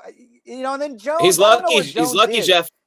He's lucky. There's not a lot of wrestlers in that division right now at all. It's crazy because in the past, not only just wrestlers but grapplers, not even grapplers. There's nobody like Verdum. No, I agree. Or Nogueira. Yeah. And then with John Jones, where he is, where is a 200? Did he lose a lot of speed? I don't know if John, the power of the heavyweight division, that's what questions me. I like his chances against Ngannou better than I do Stipe, because I feel like Stipe is more light on his feet, faster puncher, and can give Jones problems where Francis can't. Jones is just going to have to not get hit with against Francis Ngannou, and he should win that fight. But then, man, I don't know. Jones could come out and look like shit as a heavyweight. I just don't know. I almost wish that I could fly out there to Albuquerque and sit through a training session, a real one, and see where Jones is. Man, yeah, and I want to see that. So the Derek Lewis and Ngannou fight does nothing for me. The first one, this one would be better. I like anytime Derek Lewis gets a microphone in a big fight, it's a win for everyone. Francis is Francis, but if we get the fight that I thought we were going to get the first time, which is two monsters in there throwing down until one of them drops, that would be amazing. But I'm not convinced we're going to get anything close to that. And I don't. In a way, love Ngannou. I like Lewis a lot too. But I do want to see John Jones against Francis. I do believe if Dana White is rolling the dice here, Jeff, in a big way, because Stipe already lost and he didn't have Jones fight Stipe, goat versus goat. He blew that one. And I put that squarely on Dana because Dana can make anything happen. The fact that we did not see John Jones versus Stipe versus GOAT at the top of the biggest and best and baddest men on the planet, we never got that fight from Ngannou. Now if Lewis beats Ngannou, who do you have for John Jones? That's the big have for John Jones that everybody stops everything they're doing to watch that fight. You take away Francis's invincibility and there's no they devalued that fight in a big way. John Jones at heavyweight, and I just don't think they care. I don't think they care. And I think that we lose. The fans lose in this scenario because we didn't see Jones Stipe, and now we're not. I want to see John Jones against both those guys. Yeah, I don't know how many fights John Jones has under his contract. I'm sure that I could find it somewhere. But if I'm John Jones, I just say fuck it and take a fight, whether I win or lose it. and try to that's what I do. Because if you're the greatest fighter of all time and you weight champion, moving up in that division, then man, you're in the wrong organization. Fight the hell out. Go fight Mike Tyson for $50 million. That's how I feel about it. But he might have 4 or 5 fight contracts, so that would not be possible. So I don't know, But if Jones just has 1 or 2 fights left on his contract, go out there and fight him. Go out there and fight him. Go fight anybody. Only agree to fight the number 30th ranked guy in the damn world. Get your easy win and sell off into the sunset. It can't get things to work out. John's new representation can get something worked out. But it's a damn shame that we can't see the greatest fighter of all time. We can't see John compete against anybody. That's the crazy thing. He's just sitting over there. You're not fighting anybody. Hell, fight anybody. Because it'll be a big draw. You're the GOAT. But I don't know. John Jones is not easy to deal with.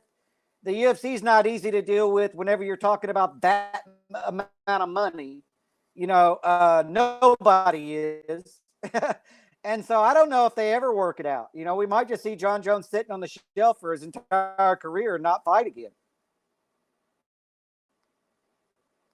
Well, we saw it with Georges St. Pierre for a long time. Which is not what I want. I mean, it's been done before. And GSPs was about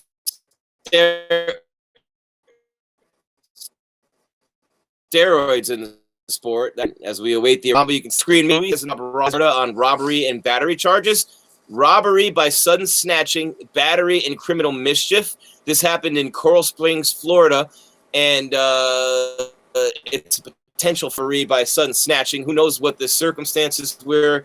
But on Wednesday, he tweeted that he's had serious mental health issues his entire life and has finally gained the strength to get and accept the help he's needed for a long time. Hunter King, that he's aware of the issues with mental health and substance abuse. So Luis Pena, that whole situation, him, his victim, his purported victim, we just wish everybody well. And it's a shame whenever you see something like that. So we don't have any more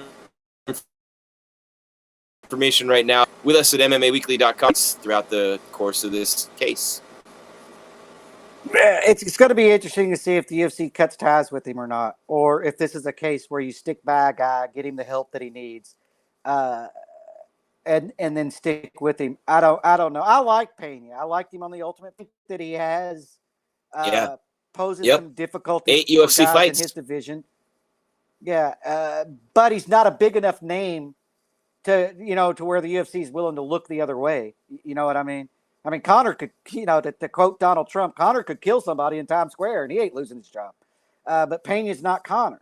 And so that's what I'm interested to see is how the UFC handles this situation. I think that Pena's handled it pretty well outside of, the crowd itself.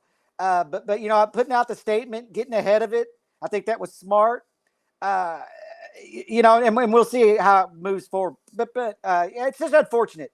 Life's crazy, right? And we shouldn't be defined by one moment of our actions, unless it's murder or rape. Then you should be defined by that shit your rest of your life, or child molestation. But if we're talking about theft and robbery and stupid shit that some people go through at a temporary phase in their life, I don't think that should define them forever. So hopefully he gets the help that he needs, and he goes on to have a successful fighting career, or whatever. I like the guy. It's unfortunate. I was sort of shocked the details of it, because theft by snatching, to me, I don't know what the hell the situation is, but, it sounds like it just went up and grabbed somebody's shit and ran, right? Just snatched it. And so I don't know, I don't know what his mind or what his situation was or what the hell it was, because Conor kind of got charged with that same thing when he grabbed that person's phone and threw it on the ground and broke it. Yeah. Which I think, and if it's one of those, go ahead. The law's going to tell me I'm wrong, but if you're putting your phone in my face and taking pictures, I'm going to break your fucking phone too. I go to jail. I think there's a line that people cross all the time with celebrities. And, look, someone's got their phone. They can take pictures of whatever you want. But what's the difference if you got cops taking people's phones and smashing them on the ground? You know, if a cop does it, then the cop should get in the same amount of trouble that Connor got in. But I just think right. after a while, Jeff, it just gets old that, you know, everywhere you go, people are arrested. Connor had it, man. It's just tough with Pena being arrested. And, you know, I don't know the facts, but I do know that he has had some issues, and mental health is I'm glad to see that as a society, we're looking more into it and we're taking it more seriously. And it's much more of a thing because it is really important. And this case, while unfortunate for whoever the victims are and for Pena himself, that would shed some light, if there's any good to come from it, shed some light on mental health issues. And anytime there's more awareness for that, it's a good thing. Hey, speaking of mental health issues, and I'm not saying either one of these guys have them, but the injuries they suffered will cause mental health issues. Did you see Weidman's podcast with Anderson Silva? The two of them talking about their broken leg. I mean, that was a pretty intense conversation. Weidman apologizing to Silva. That was pretty cool to see. And it was on Chris Weidman's podcast. I don't think I actually did see it. You know, I didn't feel like Weidman needed to apologize. I think Ray Longo needs some Silva. I don't think that did. Although at least, you know, believe that he hadn't talked to him. You know, he said, I wanted to reach out like the week later, and then he just never did. He forgot about it. That seems kind of crazy to me. But I don't think Chris should feel bad for that. That shit happens. Now, Ray Longo going on and on and on about how awesome it was and fuck him. You know, that's what you get. He should definitely apologize. We practiced that. Check the leg. Yeah, it was emotional. Yeah. Yeah. I mean, that's, yep. You're just an asshole. You know, I've known for a long time. He's not an asshole, but in that moment, he was an asshole. That's and you won because his leg snapped. Yeah. I don't think that's a reason to celebrate. And Weidman didn't, you know, and I'm glad that Weidman got to explain that because he saw Anderson fall and he celebrated. And then when he came around, he realized, oh shit, his leg immediately went over there. But he should have called him because what's crazy is when Chris Weidman broke his leg, Anderson reached out the next day. Yeah. But it is what it is. It was a nice moment. Props to Chris for never too late to bury the hatchet. It's never too late to make amends with someone. And so I'm glad that he did a nice moment. No, it was great. That was great. And it was a good moment. And he fights Chavez Jr. tonight, Anderson said. And by the way, what did you say, Jeff? Say, Jeff, that last thing? No, I was just listening to you, Anderson. No, you fights tonight, and then I was just saying that it was definitely a good moment to see those two champions who lead the to rest, man. I enjoyed it. It was emotional. Yeah, it really was. And I really, really enjoy Chris Weidman and Anderson Silva, both guys in my career. Talking to them, you know, Weidman's a champion Silva, but if you what you call it, the spirits and the universe and the vortex and all that stuff. Uriah Hall was the last UFC fighter to fight Anderson Silva, and that was his last fight before the Chris Weidman fight. So bringing Anderson Silva, you know what I mean, into the cage against Weidman, it's just kind of weird how that whole thing worked out. Really weird. Sometimes when you think about the way the universe works and the way the things play out, strange sometimes. Just definitely weird how Weidman would have that exact same thing against the guy who had just fought Silva in Silva's last UFC fight. Just crazy sometimes the way those things go. Get it, Scott. Education. All right. I thought I heard something from on location, Jim. Sorry. Maybe I'm just hearing things. Getting back to the mental health, I think I just heard a voice in my head. It sounded weirdly like Scott. That wouldn't be the first time Scott's voice was in your head. I was saying Yeah. the zeitgeist. I think that was the word you're looking for. The universe. Okay. Putting it out there. Oh yeah, the Yeah. zeitgeist. Yep. You got it, Scott. Zeitgeist, Yeah, for those yeah, of you, you know, it's I mean- defining spirit or mood of a particular period of history as shown by the ideas and beliefs of the time. The zeitgeist. There you go. I'll tell you what, though, Yeah, man, Jeff, there's, I was there for both those fights, both those Silva Weidman fights, man, and I mean, that when Silva lost, I mean, that legitimately, you know, Henry Cejudo beating Mighty Mouse was incredible, and that was the greatest championship reign in history. But when Silva lost, the earth stood still. When Anderson Silva lost, I mean, that's the last time I remember a loss like that, and everyone being so stunned that a guy actually lost a fight. I mean, Dillashaw, Barao, maybe not as much. Although McGregor was, you know, McGregor was telling you he was going to do it the whole time. Are we still waiting on the Korean Zombie coming in? Here he is. Chen Sung Jung, the Korean Zombie. Big win over Dan Ike in the main event. Congratulations. Vegas. Certainly not an easy fight for you. You were dominant throughout most of it. So as of now, how do you feel about your performance tonight? 시합 축하하고요. 그리고 쉬운 시합은 아니었는데 오늘 퍼포먼스가 어떻게 생각해 주시나요? Yeah, this is not easy. 네, 그 사실 그런 선수들의 레벨이 올라갈수록 내가 뭐 너크아웃 시키고 서브미션 시키고 이런 것들이 좋은 퍼포먼스를 보여주는 게 굉장히 어렵다는 걸 파이트 캠프를 준비하면서 알 수 있었고, 네, 첫 번째 UFC에서 첫 번째 디시전 승리가 되었는데 그게 조금 아쉽긴 하지만 그래도 이긴 거에 만족하고 있습니다. Yeah, as he moves up into the ranks, it's getting harder and harder to get a KO or a submission, so he's apologizes for that, but it was one of his first decisions in a long time, and he's happy with the performance. It's just he's realizing it's getting harder and harder as he climbs that ladder. Yeah, no question. A more technical fight than I thought. I think a lot of us were expecting. I think a lot of us thought it would be more of a brawl and a lot more grappling as well. So I'm curious, was that the game plan coming in, or is it just the way the fight played out? 사람들이 다 브라울 할 건 줄 알았는데 이번에 이제 테이크다운도 많이 해서 섞어서 그게 게임 플랜이었습니다. 네, 사실 코치들이 주문한 게임 플랜이었고 사실 이 게임 플랜대로 풀리지 않았다면 저도 브라울을 하려고 했지만 1라운드, 2라운드에 너무 잘 풀렸기 때문에 제가 굳이 브라울을 할 필요 없다고 생각했습니다. 그리고 내가 챔피언이 될 수 있는 실력을 가졌다는 걸 보여주고 싶었습니다.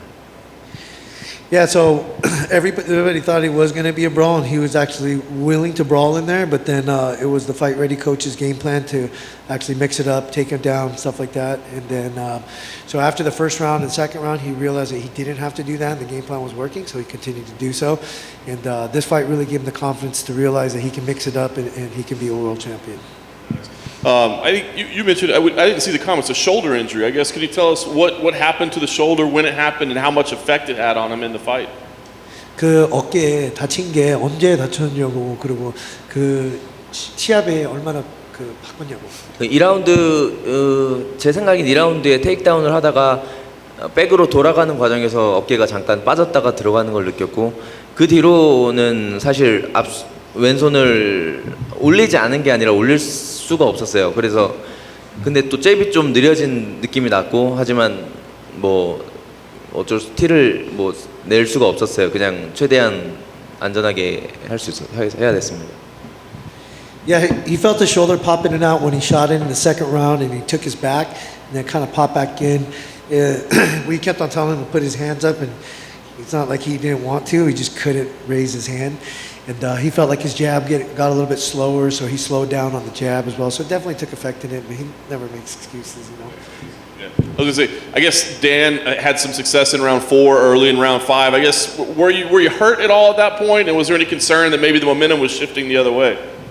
4라운드하고 5라운드에서 처음에 댄이 좀 잘하고 있었는데 걱정된 적이 있었네요. 사실 3라운드에 내가 이거 다리 그립을 마지막에 꽤 오랫동안 백 포지션을 잡고 있었는데 거기에 다리에 힘을 너무 많이 주고 있었어요. 그래서 4라운드 시작할 때 다리에 힘 풀린 걸 느꼈고, 그래도 조금 안전하게 해야 했습니다. 그리고 최대한 네, 열심히 했어요. Yeah, the fourth round, he controlled his back game quite a bit, and Dan was doing a good job of trying to get out of that position, and so he had to kind of squeeze his legs together, and then he realized in the fourth round his legs were kind of shot, so he had to have that poker face and kind of had to fight smart. And after the fight, you got your black belt. So I'm just curious, I mean, what means more to you tonight, this big win in the UFC main event or getting your black belt? I think he knows 어떻게 대답했는지 알지? 네, 이게 사실 이번 시합 이긴 것도 좋지만 이거를 받은 게 가장 좋아요. 제가 주짓수를 기를 입고 주짓수를 하진 않았지만 나는 그래플링 주짓수를 항상 좋아하고 수련을 했고 내가 가장 주짓수 코치로서 가장 존경하는 센티노한테 받은 거를 너무 좋습니다. Yeah, so he's super happy with the win, but he's really, really happy with receiving his black belt. He doesn't roll in a gi as much, but he's rolled no gi so much. He loves the sport, and he's super thankful to Santino DeFranco's jiu-jitsu coach for giving him his black belt today. Very cool. Last thing for me, I'm sure you want to take some time off, but I'm curious what you think is next because we know we've got Volkanovski and Ortega. Do you feel like you're the number one contender, or I saw a lot of people saying maybe you and Max Holloway would make for a pretty fantastic fight too. So what do you think's next? 다음 시합이 어떻게 될 것 같으냐고 저기 맥스 할로웨이가 싸워도 재밌을 것 같고. Wow. Yes.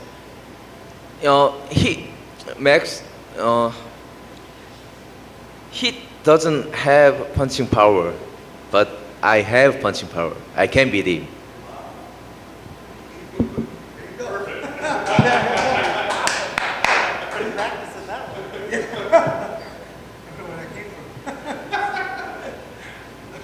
I kind of wanted that to be a mic drop moment, but I do have a question.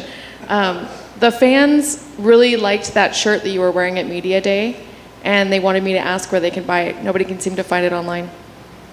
팬들이 이번에 와서 그 잠비 옷들을 입었는데 온라인에 못 찾는다고 어디서 살 수 있냐고. 마이 인스타그램에 좀 찾아와 주시면 좋고 아마 지금 솔드아웃 됐는데 제가 다시 만들라고 요청할 거예요. Yeah, everyone asks that question. This is just my part, but he says go onto his Instagram. You can easily find it. Like we get a lot of messages. Where can we get the zombie? I was like, go to the zombie Instagram, and it's all over there. It's sold out right now, but he's going to be getting some more here very soon. Thank you. Over here, just a follow up on the black belt. I don't think people truly understand how difficult it is to earn that. How long did it take you? And what was the final thing that your coaches told you had to achieve in order to earn it tonight? 블랙벨트이 얼마나 힘든 거 사람들이 모르는 것 같은데 이게 몇 년 동안 이게 땄냐고요. 정말 내가 주짓수를 사실 진짜 아까도 얘기했지만 기 주짓수를 하진 않았지만 항상 노기 주짓수를 해왔고 내가 12년 정도 그래플링을 해왔어요. 근데 이거를 인정받은 게 너무 좋아요. 뭐 노기로는 사실 블랙벨트들을 탭아웃 시키기도 하고 뭐 전혀 밀리지 않은 걸 누군가의 인정을 받고 이런 것들이 너무 행복하고 내 12년 동안 그래플링 해온 것들을 인정받은 12년이 아니구나. 내가 35이니까 15년 동안 했구나. 네, 15년 동안 받은 그 그래플링을 열심히 수련한 걸 인정받은 느낌이에요. Yeah, he's been grappling for about 15 years. Not as much as a gi, but pretty much every single day with the no gi, and it just feels good to get his black belt and receive that. He didn't know he was going to get his black belt today. We didn't tell him if you get a tap or submission. It was kind of a surprise that Coach Santino and we were just kind of planning together and said, win or lose, he's going to get it. If he wins, he's going to get it in the cage. If he doesn't, he's going to get it in the back. What if he got tapped out? Still would have got it. Was the blood, the cut, any type of bother, any kind of issue, and how many stitches is that? 눈 찢어진 게 그게 싸웠을 때 문제 있었냐고. 그냥 전혀 문제 없었고 그냥 좀 신경 쓰이는 정도였고 그리고 이게 펀치로 찢어진 게 아니라는 얘기를 들었어요. Yeah, it didn't bother him too much. I mean, he knew it was there, and then later we were told that it was not from a punch, from a headbutt, potentially. And then they didn't tell us how many sutures each got. All right, thank you. Congrats, and look forward to a Max Holloway fight. Or a title fight. Yes. 타이틀 파이트이 먼저고 그게 아니라면 맥스랑 싸우고 싶습니다. 근데 맥스랑 야이르랑 싸우는 걸로 알고 있는데 나는 야이르도 굉장히 리스펙트하기 때문에 뭐 그들 사이에 내가 먼저 뭐 그렇게 하고 싶은 마음은 없어요. 만약에 그 두 명이 야이르와 맥스가 싸우지 않는다면 저는 맥스랑 싸우고 싶습니다. Yeah, definitely he wants a title shot first. If he can't get a title shot, then he's willing to fight Max. But, you know, he respects Yair. He doesn't want to get in the way of kind of jumping in between those two that they're already set to fight. Thank you. Thank you. Thank you guys. All right. There he is, the Korean zombie, Chan Sung-jung Jeff, victorious tonight. Dominating performance over Dan Ige, and Ige fought like hell too. That was a good main event, UFC Fight Night Vegas, and he got his black belt today. I was talking about if we could get that volume turned down at the apex. That's loud. We got that, Scott. Get that the podium turned down. There we go. We got it. Okay, that got loud really fast up there. But Jeff, I was gonna say. The grappling in this fight was a big difference, and it was the fight-ready coaches, Santino DeFranco and Eddie Cha, who put that game plan into place for the zombie, who talked about wanting to go in there and throw hands. But that's the difference when you have that type of camp, that type of team. You're in a gym where Henry Cejudo is the guy. You're going to be wrestling. You're going to be grappling, and that's all Santino. I've known Santino a long time. He's always all about the grappling and the wrestling. So good job by the zombie. I have no idea what that says. We just saw on the screen. Do you know, Jeff? Do you have any idea? I don't know how to read Korean. Do you?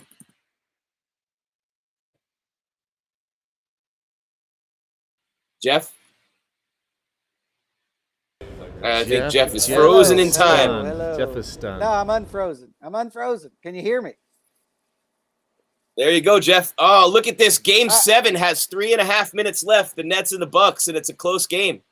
Wow. Okay. But those who watched the pre-fight press conference and stuff, Jung had his logo taped over on the front of his shirt. And when he came to the podium, he sat in the chair backwards so you could see the logo on the back of his shirt. The Korean Zombie logo. I actually have a Korean Zombie shirt that somebody gave to me at WEC 52. WEC 52 way back in the day was whenever Jung first showed up in the WEC, and those shirts, yeah, there it is. Those shirts were huge. Everybody was wanting those shirts. Comment, dude, then boom, like a miracle, somebody provided. I have that shirt somewhere. I just don't know where the hell it is. What is that, a Reebok shirt? Is that why they taped it? No, it's a Korean Zombie shirt. They taped it because it's no, Korean but like why did he tape the front? Why did he tape the front? Because it has that logo on the front, and it's not their sponsor.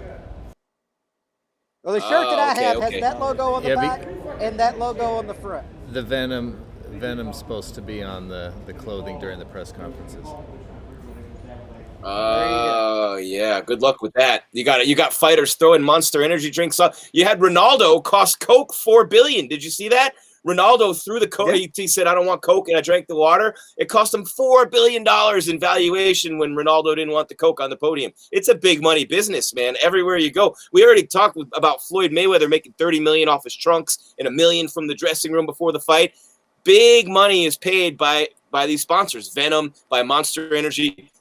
Huge money to be put there, but they're not paying the fighter. The fighters are getting money from the Venom deal, but the UFC is forcing the fighters to wear that clothing, and then they're putting that bot in. I remember Israel Adesanya at UFC 248 came in the media room right after the fight, and there was a Monster Energy drink right here, and he just threw it. He was like, he's like, they're not paying me, and you know what I mean? So good luck trying to get the fighters to do that. Oh my gosh, crazy. I am. That's a really. I'm cool not against shirt, fighters being paid. That's an extremely cool shirt. It was highly sought after way back when he first showed up in the WEC and the UFC. But yeah, it just has that logo on the front, or mine does. It has exactly that logo, just smaller, right over the left breast. So look, yeah, they taped it up. He sat there backwards. Props to him. Well, I think that fighters and athletes in general are realizing their worth, right? And that you don't have to be compliant all the time. You just don't have to be. Force the organization to take action, even if it's to fine your ass. And plus, it's good press, right? It's good press. Yeah, and Dominic Cruz, who could forget the last time he fought in Vegas at the Apex, was talking about Hans Molenkamp from Monster Energy and actually kind of went after a representative of the sponsor and did it in a very Dominic Cruz-like way, very eloquent, very intelligent, and well done. But, certainly the days of athletes just being puppets and doing whatever you want them to do because you're the organization. Look, the NFL does it. Michael Jordan was the first one. Remember Jordan in the 92 Olympics? He put the American flag over the Reebok logo. Him and Magic and all those guys, they were like, hey, Reebok's not paying me. The Dream Team players put the American flags over the Reebok logo. That's the first time I remember seeing something like that happen. Yeah, well, I mean, even in Jordan, they wouldn't let anybody wear the Jordan Nikes except for Michael Jordan. In the UFC, the first time it really happened was Brock Lesnar. If people remember that, they had the Bud Light logo in the center of the octagon, Brock Lesnar's first fight, and he starts talking about Coors Light. That didn't go over well. And I can tell you that didn't go over well at all. But yeah, man, fighters going to get paid however they can. We're seeing this play out more and more in the UFC and other sports to where the athletes are just saying, no, I'm not going to wear Nike because the college signed a $10 million contract with fucking Nike. I'm not doing it. Yeah. And so, I think you're seeing, and now we're seeing college athletes that are getting to make money off their likeness. They should be paid because it's indentured servitude. You're working for free on a promise of a later fucking payday. It's ridiculous. And now people that most of them never get. 99% of them never get. Yeah, the free education is not worth shit. So God, spare me that. Meanwhile, Jeff, one of my great dreams is coming true right now. I'll tell you, and you're right about that. And I'm one of my biggest dreams in the world is coming true. The Brooklyn Nets are choking. If there's any goodness in the world, if God loves me, this super team will implode with already Kyrie Irving out and James Harden, who never got a stop in his entire career, and Kevin Durant looking to come together. And, you didn't see Michael Jordan building a super team and moving from team to team to win titles like LeBron and Kevin Durant do. There's the difference right there. But, man, I'll tell you what, I am not being paid by Hugo Boss to wear this shirt. I would like to be. I would like to be paid for everything I do and everything I wear and everything I touch and everything I drink. But we got a long way to go before that happens, Jeff. A long way to go. Yeah. Yeah. Then, I mean, I get free shirts sent to me every now and then. Like they'll just pop up in the mail and I'm like, what the hell? And I'll wear them depending on what they are. The LFA sent me shirts. I'll wear them, man. I like the LFA. I got the PFL sent me 2 shirts. I just got an LFA shirt. Patrick Smith, Coach Patrick Smith gave me one when I went to their room to do the feature, which, by the way, is coming on MMA Weekly. We did a little feature with Jake Collier and Dakota Bush and Patrick Smith, and he gave me an LFA hoodie. He goes, you got to have an LFA hoodie. I said, thanks, Coach. Nice. Yeah, I have a PFL hoodie, but I don't have an LFA hoodie. Ed Soares, if you're listening to this, where the hell's my hoodie? Anyway, we're going to get – I'll stop harassing Ed Soares right now. Great guy, by the way, in the sport. But every now and then I'll get random shirts, but I don't get I don't get any of that stuff for free. I did get the Korean Zombie shirt for free. I did get some LFA stuff. I've got, most of the UFC gear was given to me by the UFC and whatever. I got a Truth shirt given to me by Ryan Geist Brewery. What if Scott Peterson said, "Hey Jeff, you better wear an MMA Weekly shirt on the next show"? There's like an MMA Weekly shirt hanging on the chair. You don't even know it's there. You gotta put it on. Hey, we can negotiate. We negotiate that into a deal. I have MMA Weekly shirts, and the only reason why I don't wear them is because I don't like black shirts. This one's dark blue. I don't like black shirts, and all these MMA shirts are black, and so that's why you don't see me wearing them all. I don't like black shirts. You're the one person alive who doesn't like black shirts. I hate them. Johnny Cash. They slim. Yeah. What's crazy? The New York City uniform, black shirt, black pants. By the way, this is not what the Korean Zombie looks like now. This is him from the media festivities this week. He's a lot different looking right now after that fight with Dan Ige, who really, look, you fight Dan Ige, you're going to be in a fight. And yeah, man, good win for the Zombie, Jeff. Good win for the Zombie, and Spivak in the co-main event with one, and Chito Vera picked up one over a very game opponent.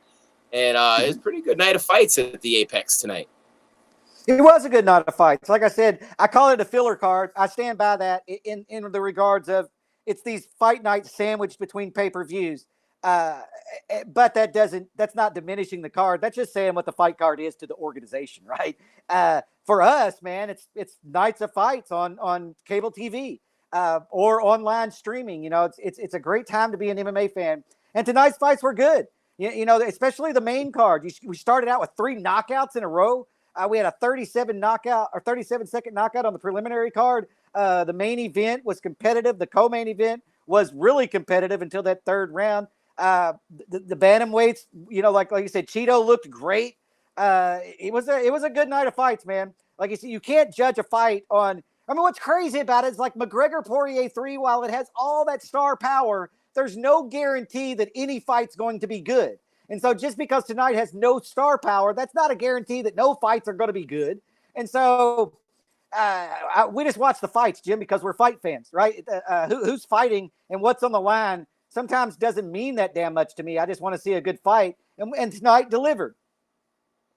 Without a doubt, man. And next week, you know what? Cyril Gane and Volkov in the main event. I would not have Gane in this fight. There's no way anybody wins if Volkov wins this fight, because all he does is eliminate a very worthy title contender for a while, and I don't see the point of having this fight. As sorry to Volkov, but I just don't, because I see Gane as almost an immediate title contender, and that will be gone if he loses. And, you know, yeah. I love that the UFC made their bones with the best fighting the best, and you're not going to see fighters necessarily ducking other fighters. You're going to see the fighters at the top do battle against one another. It's the thing we love the most about it. So you live by the sword, you die by the sword. Like I said earlier, you're not going to get the Jones-Stipe GOAT versus GOAT. Now that Stipe lost, to me, that's tarnished forever. And you're not going to get Jones versus Ngannou. If Ngannou loses to Lewis, then, you know, you burn 2 huge fights for Jones, which I don't think Dana's losing any sleep over that, as I said earlier. But next week's fight card, Gane and Volkov, doesn't seem to be much more than a snooze fest. Tanner Boser and Oben St. Preux. I mean, that card does not really, I don't know, that card doesn't do a lot for you when you're looking at a first impression, which means more than likely it'll be the fight card of the year. Yeah, I mean, that's the way it works out. You can't judge a fight card based on name value. Name value is how you sell the damn thing. The fights themselves are always unique, and who the hell knows what's going to happen. You know, you can see the submission of the year and knockout of the year on a fight card that has no ranked fighters, you know, and then watch the best in the world stand there and look at each other like Lewis and Ngannou the first fight, right? I mean, that was terrible. Everything on paper said these two are going to slug it out. This is going to end in a knockout, and what we got was the exact friggin' opposite of that. And tell, man, and I can't stress that enough. Forget about, I call it a filler fight card because for the organization, that's what it is. I'm not demeaning it. From the fans, watch all the damn fights, man. You're gonna see something unique in every damn one of them. Every one of them. You're gonna see an up and comer do something crazy to make you go wow, or you're gonna see a veteran fall, or like Glover Teixeira make that last run in their career. There's always a storyline. There's always good shit that goes down, Jim. There's no doubt, Jeff Cain. I'm really excited to see what's going. We're only a few weeks away from McGregor and Poirier, 3 weeks away, actually. You got to get moving on all those plans and everything you got going on for Vegas. Rogan and Chappelle that Thursday and Friday night at MGM Grand Garden Arena. Live shows up there, those fights. Man, we're over 600K on YouTube. We're killing it right now. Yeah, you just got some big concert tickets. I just saw that. What was that all about, Jeff? I'm going to that weekend. I fly after the weigh-ins. I fly to Denver. Then Saturday night, I'm gonna be doing the show live from Denver. And Sunday, I guess I'm just gonna be looking at Colorado and some scenery. Yeah, smoking some weed. Bill Kreutzmann is I like edibles, but Bill Kreutzmann is the drummer like Billy Joel in the Rockies. Under the evergreen. And so I'm seeing Billy and the Kids is who it is. It's Bill Kreutzmann, Billy Strings, Hamilton, who used to play with the Disco Biscuits. Now he's with J-Rad. It's an all-star jam band, basically, at Red Rocks. I haven't been to Red Rocks, and so I thought, fuck it, man, let's go do this. So my wife and I are going to go out there. So Monday, don't get mad at me if Monday and Tuesday gets a little. Hopefully by then I have all our ducks in a row. But yeah, man, Monday and Tuesday, I'm definitely going to be lax those 2 days after the Conor McGregor fight. But I'm going to be there, Jim. I'm going to be there for the weigh-ins. I'm going to be there for the event, the post-fight press conference. I'll be there for all the videos getting up. I will certainly be there for a Fallout show. I just don't know if I will. Maybe I won't be. I'm not going to commit to a Fallout show on Monday because I have a concert. That might be a good night. We just have a live retraction from Jeff Cain. A live on-air retraction. First time. So now you might want to that could be a good one to get a fighter to jump on here with you to talk about the implications of that and everything that went down. I'm just saying that might be a good time to get old Triple C or one of those guys on here with you to break down the fallout of that show. That's all I'm saying. Good opportunity. You know what I'm thinking? I'm thinking like a Justin Gaethje or a Michael Chandler maybe in that division. I'd say Gaethje. Yeah, if you could land one of them to do an hour-long show with you the Monday after that, that would be a hit. I know Scott would love it. I would love it. I just sat with Justin Gaethje and his brother's wife. She's a Hall of Famer. They have 4 girls. Uncle Justin has 4 nieces from his brother. You believe that? 4.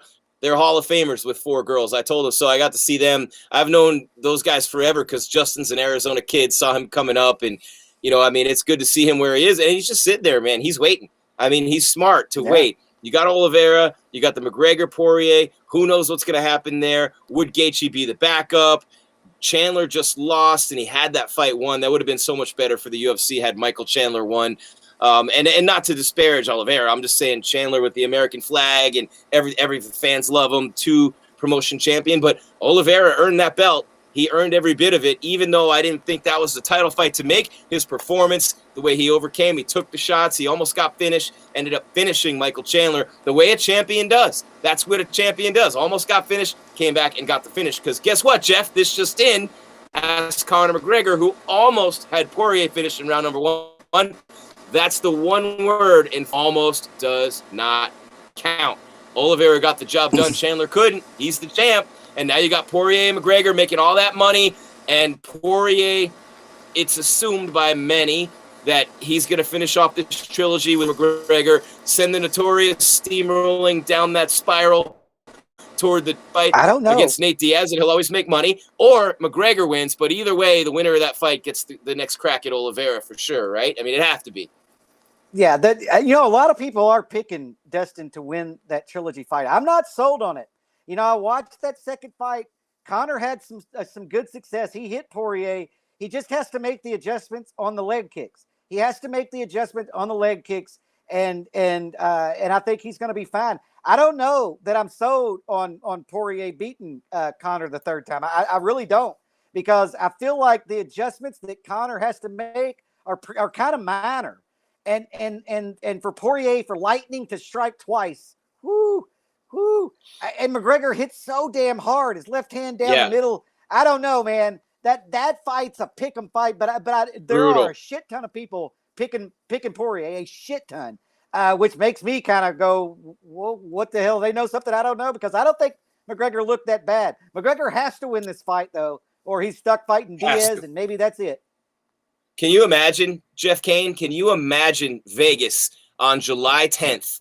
At around 11 o'clock, Conor McGregor picks up that win. Just to be back when we have fans, no more COVID bullshit. We literally are back to the point where Vegas is all the way open. The drunken, crazy Conor McGregor fans, I don't know if they can fly over here, though. Wait, I don't think the international travel ban has been lifted, so we're going to have to rely on drunk American Conor McGregor fans or drunk Irish fans who live in America. And that's a big difference, I've learned. I didn't think about the travel restrictions, because Conor, there's entire flights full of fans flying from Dublin to Las Vegas to see Conor fight. Always. I didn't think about that, Jim. It's still going to be sold out. There's still going to be a large group of Irish Americans there, nonetheless. But yeah, I hadn't thought about that. I don't think the international travel has been lifted yet, or at least not for all countries, for sure. I don't know if Ireland can fly here or not, man. Get in your it car, says, drive to whatever country can. Ireland will look to ease border restrictions for U.S. and U.K. travelers starting July 19th. But that's Ireland letting us in, not till July 19th. So that means that they'd have to stay in Vegas past the 19th to get back on a round trip. But I don't think they can fly here right now, Jeff. I really don't. I think that they might not be able issue. to. You might have to get yourself on the Eurorail and get to a country that can fly here and do it that way. I don't know. I don't know, Jim. That's I haven't tried to travel internationally through any of this. And I don't know where the hell I can go and where I can't go, to be honest with you. I know I can go to Colorado, though, damn it. And I know we can go to Vegas. But I don't know. That's an interesting, observant little caveat that you threw out there. Yeah, maybe you don't get our Irish fans at this, which sucks. Well, I'll make up for a few of them. There you go. I will tell you that. I'll make up for I'll just have some fun. But I actually really enjoy the McGregor fight, and I love it when they have their women with them, because the dudes are all passed out on slot machines and bus benches and freaking bushes, and the women are fine, and they're just walking around going, who should I hang out with? And I'm going, me. That's who. And there's the music. They're playing me off right in time to save him from himself, Scott. Get him out of here before he just destroys everything that we built over 18 and a half years. Jeff is going to dye his hair like Sugar Sean O'Malley for the next show and let it fly. Pink, blue, yellow, green. What do you think, Jeff? And we'll be back. Good job on location for Scott. Good talking to you, Jim. I got a shit ton of work to do. We're going to have to get on this. All right, we're going to wrap this show right now. Jeff Cain's basically saying, hey, you don't got to go home, but you can't stay here. Thank you, Scott. Thank you, Jeff. Appreciate you guys very much. All of you in the chat. Keep liking, keep subscribing. Let's blow this thing up. MMA Weekly, baby. Let's go strong. 3 weeks out. McGregor Poirier in Vegas. In the meantime, keep it on the site. Keep it on all the social media platforms for the best coverage in the sport of MMA. That's it for us, guys. Catch us on Fallout in a couple days. I'm Jim Grieshaber. Call me Grease. For Jeff Cain and everyone at MMA Weekly, telling you to keep your game tight and your mind right. Like Jeff said, we're out.